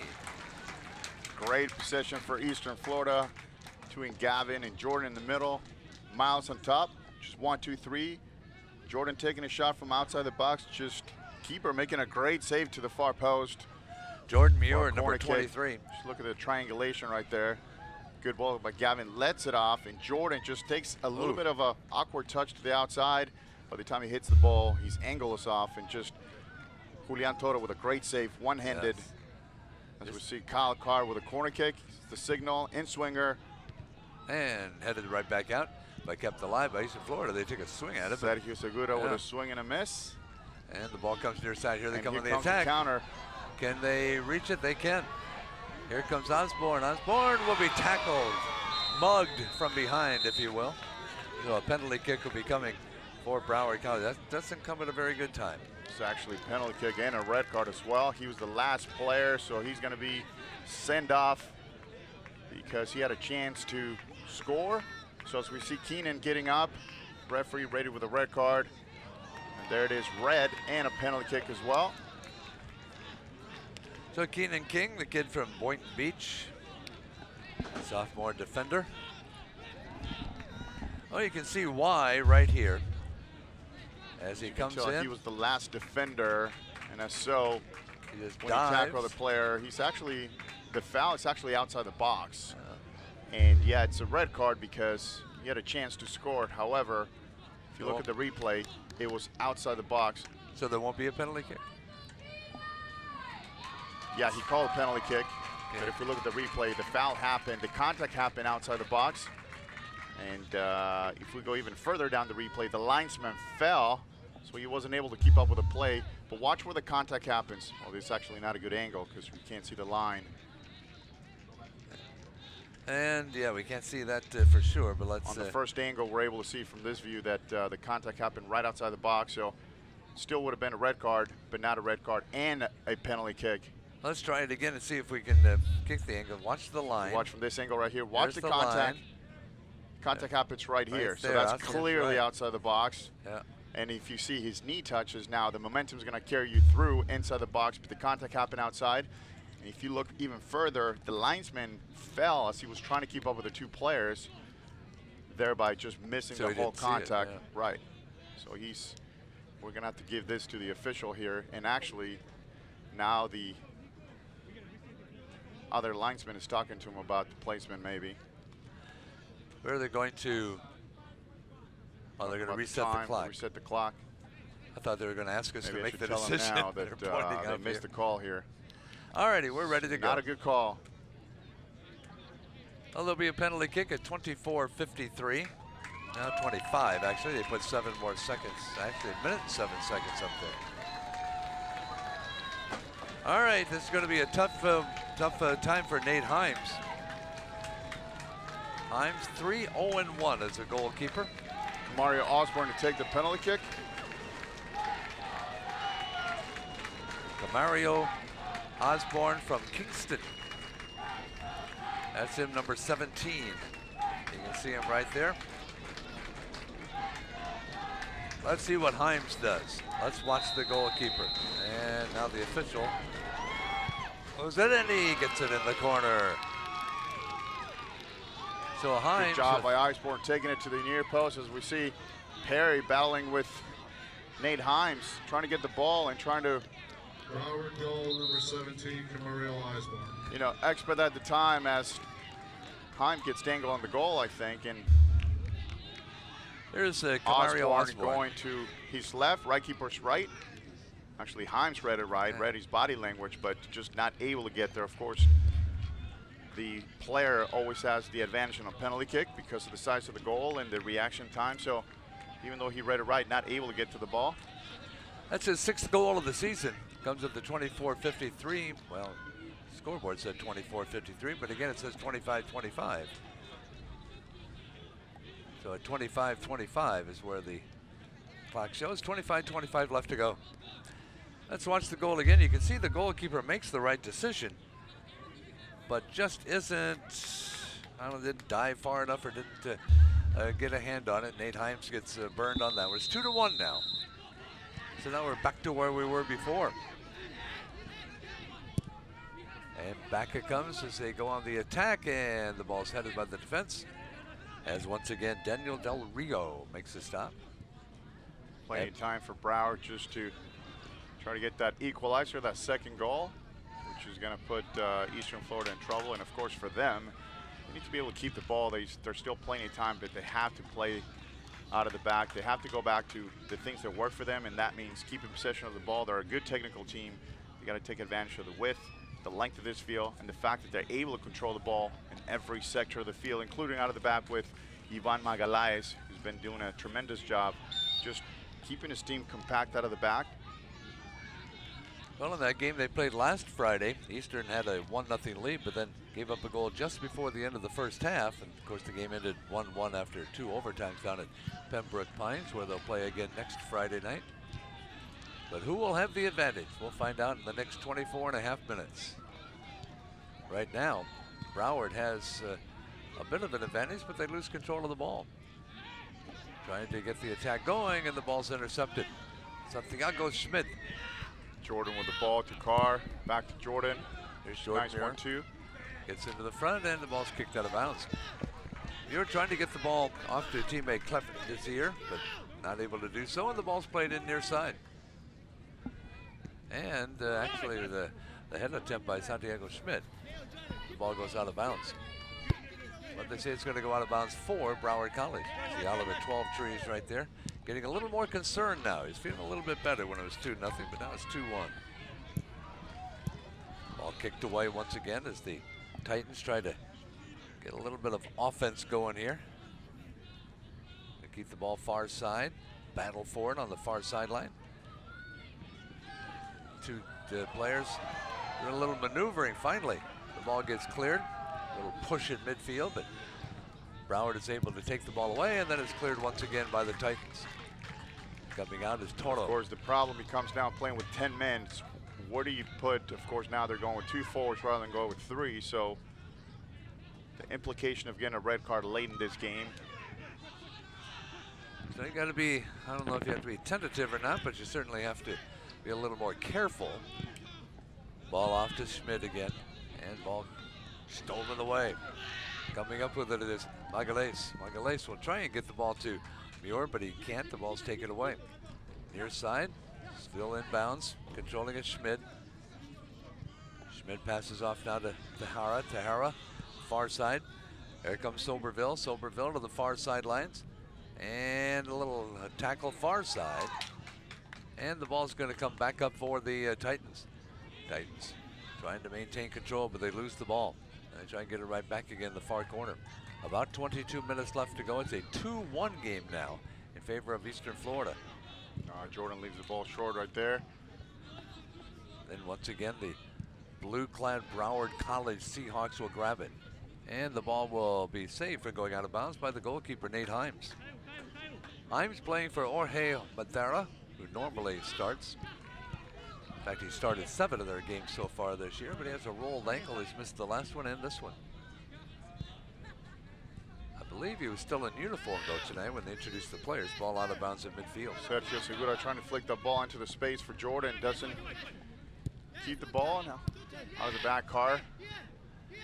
Here comes Eastern Florida. Trying up Corey Foster, and he misses the ball on far side. It goes out of bounds. Underneath the John Deere tractor over there.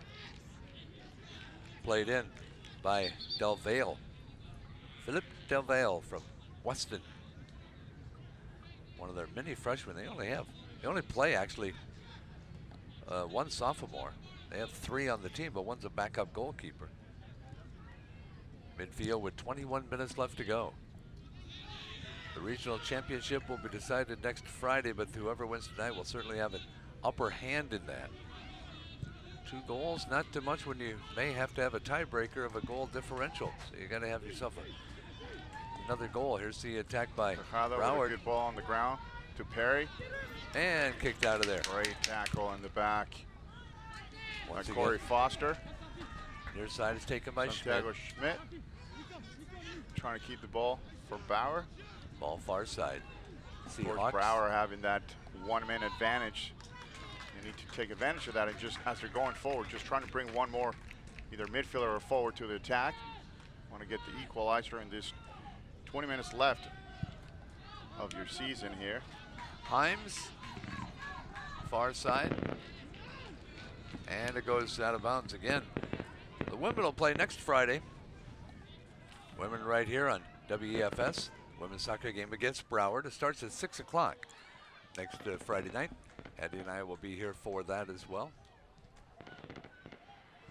There's a shot that's going to sail wide. It'll go out of bounds. And here comes Broward College with the ball. Broward scoring on a penalty kick. Camaro Osborne. About 6 minutes ago or so. Good thing they had that extra goal there by Magalhaes, because otherwise we're got a tie game. Here's the ball played in. And you see how many balls they give to the goalkeeper because they want him to hurry up, trying to get that equalizer here. Time is not your friend when you get this far into the second half and you're behind. Taro plays the ball to midfield. Sergio Segura winning the header. Ball near side. Once again, Eastern Florida. Schmidt. The car before closing the gap. Segura with the ball. Keenan King out of the game because of the red card. So the Titans. Cleef, 1-on-1. Trying to get it, but it's kicked away. Ball just in front of us. Taken, kept in bounds, and then knocked out of bounds on the defensive play by Sergio Segura. Young man from Mexico. Clock continues to tick, 18:35 left to go. Here comes the offense. Nothing. Defense takes the ball over. Broward College. Broward College is trying to get the offense set up. Ball comes just in front of the goalie who clears it. As Hooligan Toro. Yeah, and Kerry, good job in that challenge. Ball in midfield. There's Alberto Wilson, young man from Chile, who hasn't played a lot in this game. And once again at the other end, Nate Himes takes it. Yeah, 6 o'clock next Friday at Pembroke Pines. Pembroke Pines, one win by either team could be the ticket to the postseason. Depends on who wins this one. Whoever wins this one has the upper hand, and then you got to watch next week. Because if you don't win tonight, you have to win next week. Then you have to take a look at how many goals each team scored in these last two games. Deanne Carey with a good through ball to Jordan. Jordan 1-on-1 inside the box. And sends the ball to the far post. Far side and goal. He gets called for the offside. Offside, no goal. Well, it's a good try. Gavin, the far post, but he gets called for an offside. So he gets offside, the far post. Great cross by Jordan, though, looking for the far post. So the score remains 2-1. As Gavin had you begin to wonder why he had such a good shot. That's why he was offside.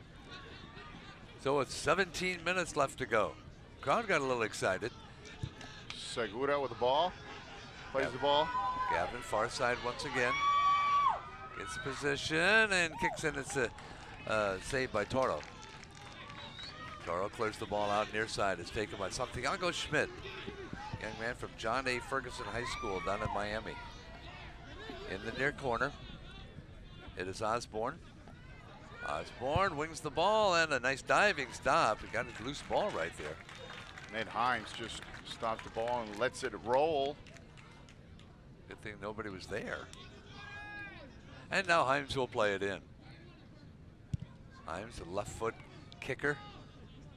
Goes to midfield, and it is going to go over the line and be kept in, and then back to the other side. Once again, Eastern Florida with a whistle. Here's the offside goal, the one that got everybody all excited. You see Jordan gets the ball. The left corner goes 1-1 with the defender, and it sees Gavin right there. That's when you see the offside, and that's where the call is made. It's when the player touches the ball. We see Gavin just in front of the defense. That's why he got called offside. So of course, the linesman having the better view. He's even with the line, and that's his job to stay even so he can make that kind of calls. Gavin just a step ahead. Big call. If he would have been on, he would have been. If he would have been even, he would have been on. But he was just one step ahead. Big call for both teams, actually. There's a diving save. Perry with a shot. It deflects off one of the defenders. And Himes with a good save. Carr. There's a collision, a tackle, and the ball's going to go. Scott Barenhorst here with a foul. He's going to get a card here because the referee's, calling him in. Kyle Carr. Martin Tejara just trying to please K's there, but the keeper's breaking out his card, so he's definitely getting a yellow. Well, they haven't shown it yet. Oh, he's getting one, trust me. All righty, here's the there save by yellow card. Nate Himes. There's the yellow card. They had to go find number 24, Scott Barenhorst. Here's the goalie save by Nate Himes. Goalkeeper saying so, 2-footed tackle. Here's Perry, who lays it up and he deflects out of someone, and Himes makes a great save there because the ball was dipping. So with 15:15 left to play in the second half. So a glimpse of the scoreboard still said period 2, but the fans here know it's period, or it said period 1, but the fans know it's period 2. Here's the free kick. Corey Magalhaes back to Carr.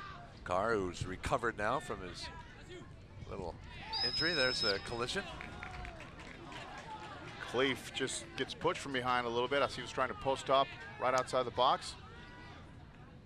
And this will be Jordan Eastern Muir. Florida here. You want to take your time in all these free kicks and corner kicks. Just there's no point in you rushing. You have the score right now and you have the time, so you want to try to utilize as much time, waste as much time as you can, set it up.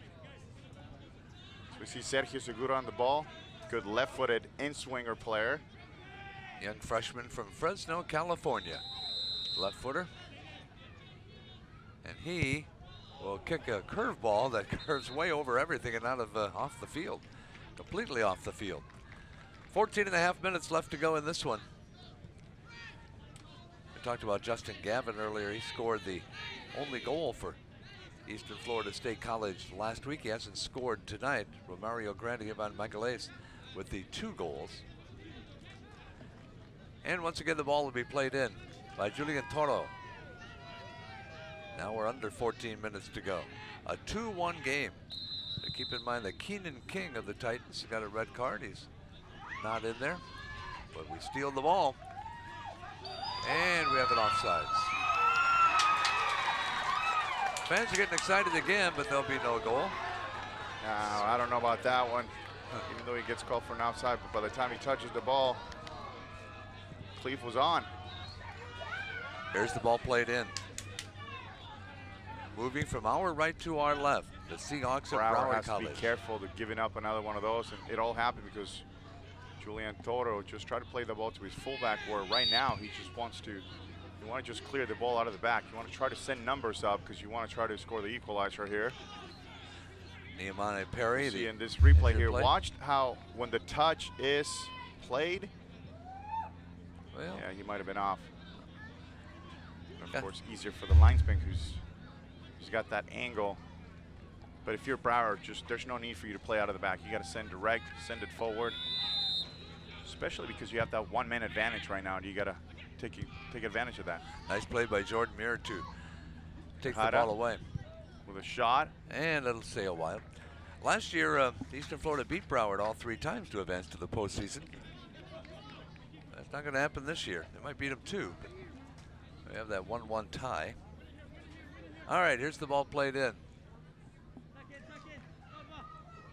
Nate Himes taking as much time as he needs.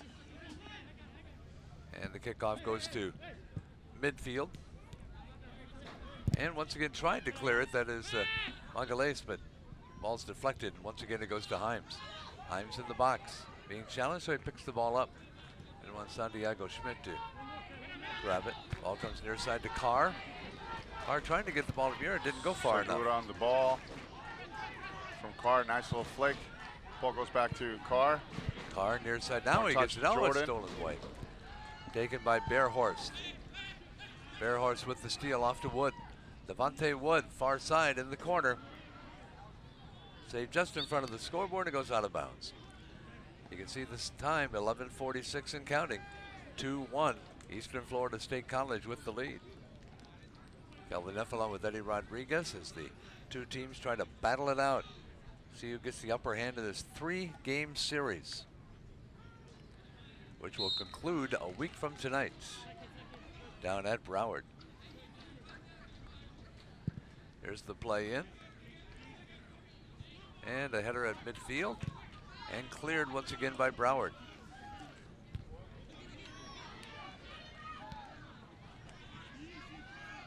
Ball far side. Trying to steal the ball away. So Eddie, you think that Eastern's playing pretty good with the guy down? No, they still have to keep possession of the ball. They're just playing a little too direct. You know, in coming out of the back, you still have to be secure with it, and they're taking a little bit too many liberties. It's kind of a loose break out of the back, so they need to keep the ball. As we see the referee here, you know, with Oliver 12-3, they're having to go at it and just tell him to go in the box, and you see Oliver is just telling him to push up, and that's another thing they got to do. They got to push up the line so you can leave them in offsides, as we see right here. Cleef making a great run in the box. Look at Jordan in the far post. Here he goes with a shot, and it's a jump saved by Toro. Toro's able to get a hand on it, and the ball on their side just in front of us, bringing it into the offensive zone. That is Nicholas Soberville. Christopher Desi into the great ball to the far post. And the ball's going to go out of bounds. That's going to be a whistle. And it'll go once again to Eastern Florida. Perry gets called for obstruction in the box. He was trying to bring the ball down.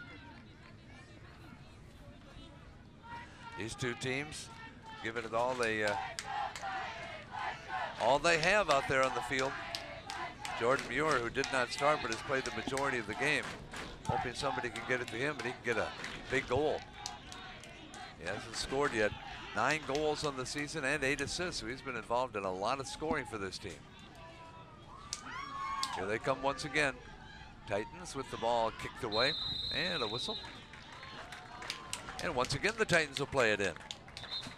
Remember, the next televised game is going to be next Friday night right here. We're having a word with Martin Tejera saying that's the last one you'll get. The next one's a red because he's got a yellow from the first half.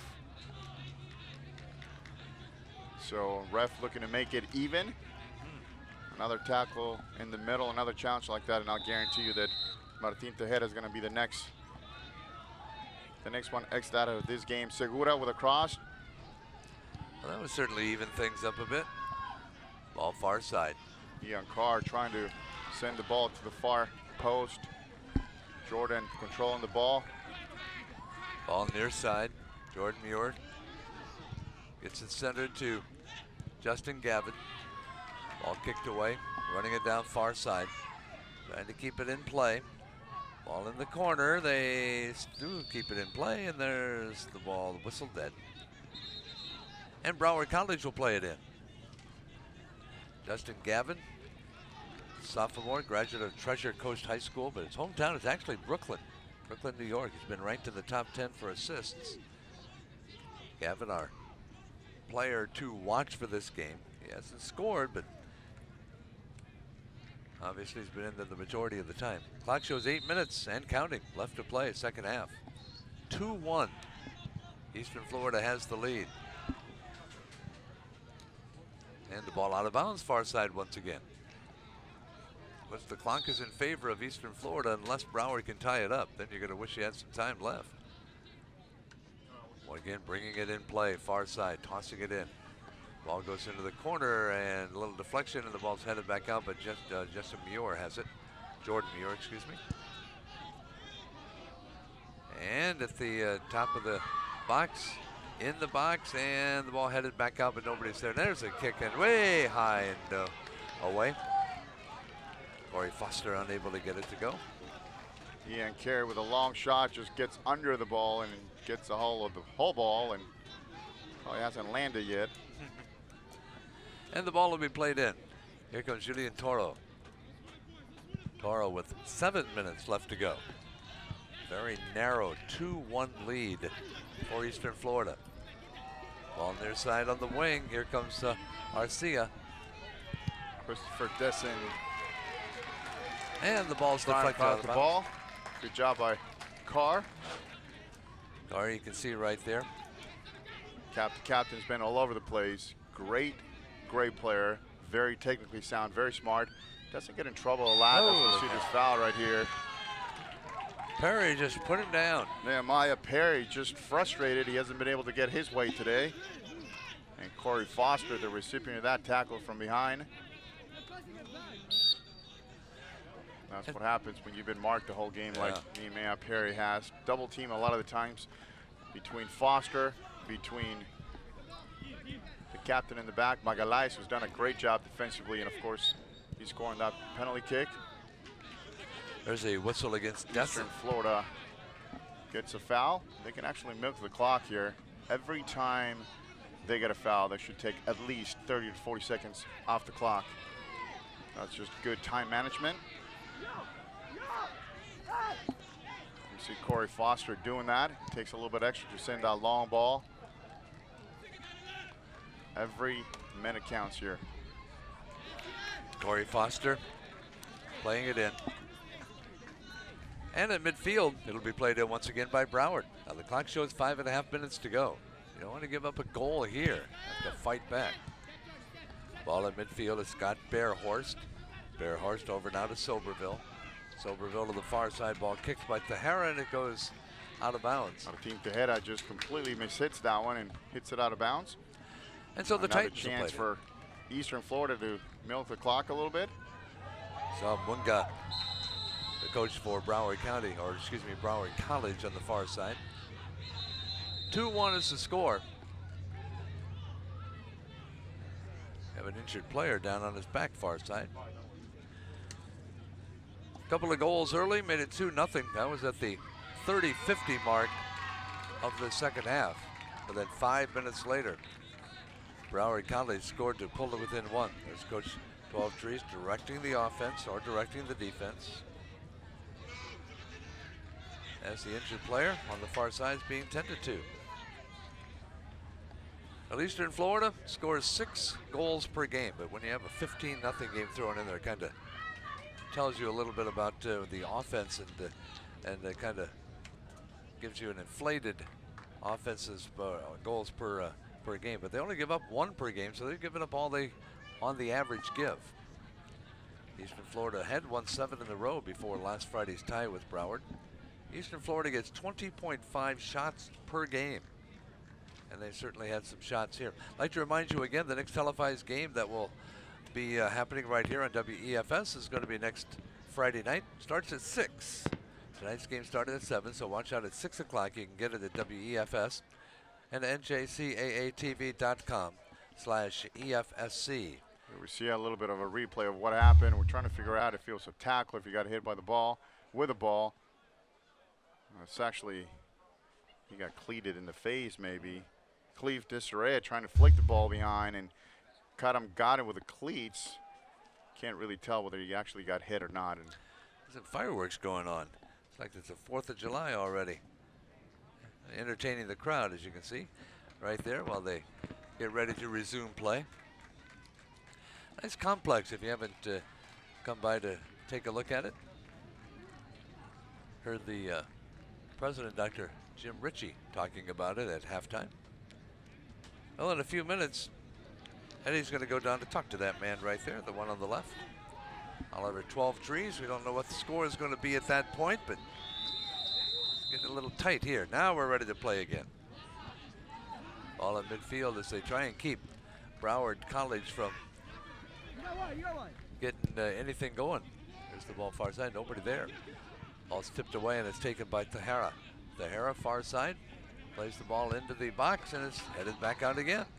So they'll retry it for a 3rd time. Far side into the far corner. Ball in the box once again. That is Osborne, and the score. Osborne comes in to tie up this ball game at the 4:23 mark of half number 2. Kamario Osborne with a great finish to the far post. Just what they needed on a great shot. He gets the ball on top of the box and just swings the hips. Watch this great finish. Technically, you can't do better than that to the far post. Nothing Nate Himes can do. He doesn't even dive. And of course now, problems for Eastern Florida, and that's the problems when you lose a man, when you're giving up all kinds of space behind the defense in front. You can tell a shocker for this Eastern Florida team who was looking to go into the last few minutes of this match and just get the win. Now, with only 4:21 to go, they're not going to want to take a whole lot of time off. Referee telling Romario that he started running way too early. He caught him on the right corner of his eye. And here we are with the restart again for Eastern Florida with not a lot of time left. Eastern Florida, of course, playing a man down because of a red card to Keenan King. They've been holding their own lately. Now they got to get a little more aggressive. Ball at the Seahawks end of the field. Ball on their side. A little maneuvering, an assist there. Assist attempt by Nicholas Soberville. 3:49 left to play. Of course, we could have another overtime, could have another double overtime. Unless somebody can score in these final 3.5 minutes. I'd say these two teams are about as evenly matched as two teams can be. Playing to a 1-1 tie last week, and now they're at a 2-2 tie here. Ball far side. Titans trying to get things going. Titans in the white, Seahawks in the blue. Far side, Titans will play it in. Let's see what they can go here in these final 3:13 as you see Coach Munga on the far side. Hands on his hips. Things get a little more exciting right now. 2-2 deadlock. There's a whistle, far side, ball to the Titans. A couple of goals by Osborne. His 6th and 7th goals of the season. Osborne, who had only 13 shots total before this game. The interior in the ball. All righty, far side with just 2:39 left to go. And the official's going to call for the clock to be stopped for a moment till they get everything situated. 2:33 left to play. Explaining it to Jordan Muir. And now we're ready to go. All right, could be an exciting final 2.5 minutes here. Kelvin Neff along with Eddie Rodriguez at Eastern Florida State College. There's the ball in the box and it's kicked right back out again. Near side, near corner, can they save it from going out of bounds? They do. That's Foster, and he is going to be kicked out of bounds. So the ball will be played in by the Titans with about 2 minutes left to play. Titans to play it in near side. See, ready to do it. Is Gavin. Gavin in the box. And the kick, and it bounces and hits the goalie on the hand and goes over the net. Cleaved this right with a great chance.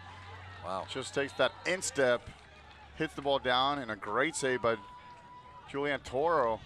The ball was definitely dipping into the goal. So we see this long throw for a flick here. And watch this, hits the ball down. It's just a great save because that ball was going in. Yes, it was. All right, there's just about a minute and a half left. See some of the crowd getting behind the team. We may be headed to a second straight overtime. Ball loose. Still loose. Carr with the rebound. Jordan gets the ball, sends it to the far post. Goal! Gavin with a 3-2. We talked about him being the player to watch. Justin Gavin does it again. Give credit to Kyle Carr. Takes the corner, comes back, runs to the ball, and watches his little flick. Jordan looks up, hits it, and this time he's onside. Great job by Justin Gavin for the tap in. And for now, what it looks to a sure win. Perhaps, maybe, maybe not. Well, Justin still playing with 10 men. We know how to pick these players to watch, folks. Justin Gavin, the one for today. Eddie's now going to go down on the field to get ready to talk to Coach Oliver 12 Trees. 114, that was a fantastic assist. The 9th assist of the year for Jordan Muir, who had a foot injury and did not even start this game. So now let's see what Broward can do in the final 110. You can see it tick off the clock in the upper left-hand corner. There's a header back outside. Taken once again by Broward. Broward in front of the net, and the ball's deflected again. Here we go at midfield. Ball taken by Romario Grant, and the ball goes out of bounds. It'll be played in by Broward, but there's only 45 seconds left to go, so they've got to hurry. Fans starting to sense the victory. Here is Gastaldi. Gastaldi far side, 30 seconds left to play. As they center it, and the ball's going to be kicked towards the goal, but a nice stop. Wasn't even the goalie in there.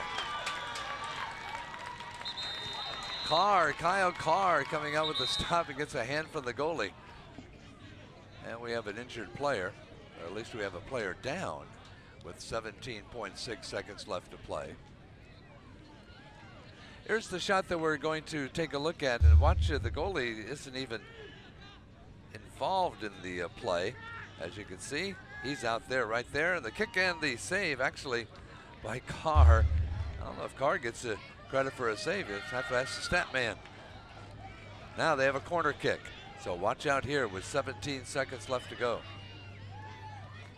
Corner kick will be taken by Santiago Schmid. Let's see how he works it. Schmid looks, knows where to kick it, and it is going to be headed back out by Eastern Florida as they need to clear the ball out of there if they can. And we have a whistle, and we have a couple of players getting themselves collided. 3 seconds, 2 seconds, 1 second, and this is history. It's over, a 3-2 win for Eastern Florida. That goal by Justin Gavin with 1:14 left to play, and Eastern Florida is able to take the victory here tonight in a very big game to determine the regional champion. They tied last week, now the upper hand goes to the Titans, and now what they have to do next Friday is win again, and they are the region champions. Here comes the first goal from the first half. This is Romario Grant that gave Eastern Florida the 1-0 lead. You see Grant with the header and back outside. There's the attempt and the kick and the deflected goal right past the goalkeeper, Julian Toro. Then Ivan Magalis came in to score on a penalty kick to make it 2-0. Then the winner, the third goal of the game with 1:14 to go. There's the Muir assist. Here's Gavin with the kick, and that's it. So those highlights giving the Titans a 3-2 victory. You know, we're talking a little bit about the sophomore quotes. They were all given little posters and framed posters. But Gavin, one of them says, the most talented players don't always succeed. Some don't even make the team. He's more inside. Each of these players coming up with a quote. So now the Titans get the victory. And now we'll have an opportunity to wrap it all up coming up next week. Broward coming into the ball game at 6-2-1, now 6-3-1 on the season. And the only game they play in the conference, the two teams will meet again next Friday night. So now what you have to do next week is win and hope that you can get the victory next week. Now if you don't, if Broward comes back and wins next week, they have to score more than 3 goals in order to do so, because Broward will need to score that many. Now we've got Coach 12 Trees down there with Eddie Rodriguez as the players celebrate. Go ahead, Eddie. Coach, definitely a game that, you know, they made you wonder at the end. How much did that red card affected the game? Yeah, whenever you got a red card, it's going to be a difficult situation. But you know what? I thought the boys actually, you know, started to move the ball pretty well with 10 men. And, you know, we create some chances, had a couple of offside goals. So, you know what? We got a heart of a lion. And, you know, we kept going, kept working. You know, it was getting a bit wild at the end there. My heart's about to burst out of my chest. But it was a great night for the fans and for the team. And, you know, just a great night for Eastern Florida in general. That's definitely the way you want to go out, right? Congrats, Coach. Kelly, right back to you. All righty, 3 goals as Romario Grant, Ivan Magalis, and Justin Gavin scoring. Gavin with 1:14 to go in the second half. Final score was Eastern Florida 3 and Broward 2.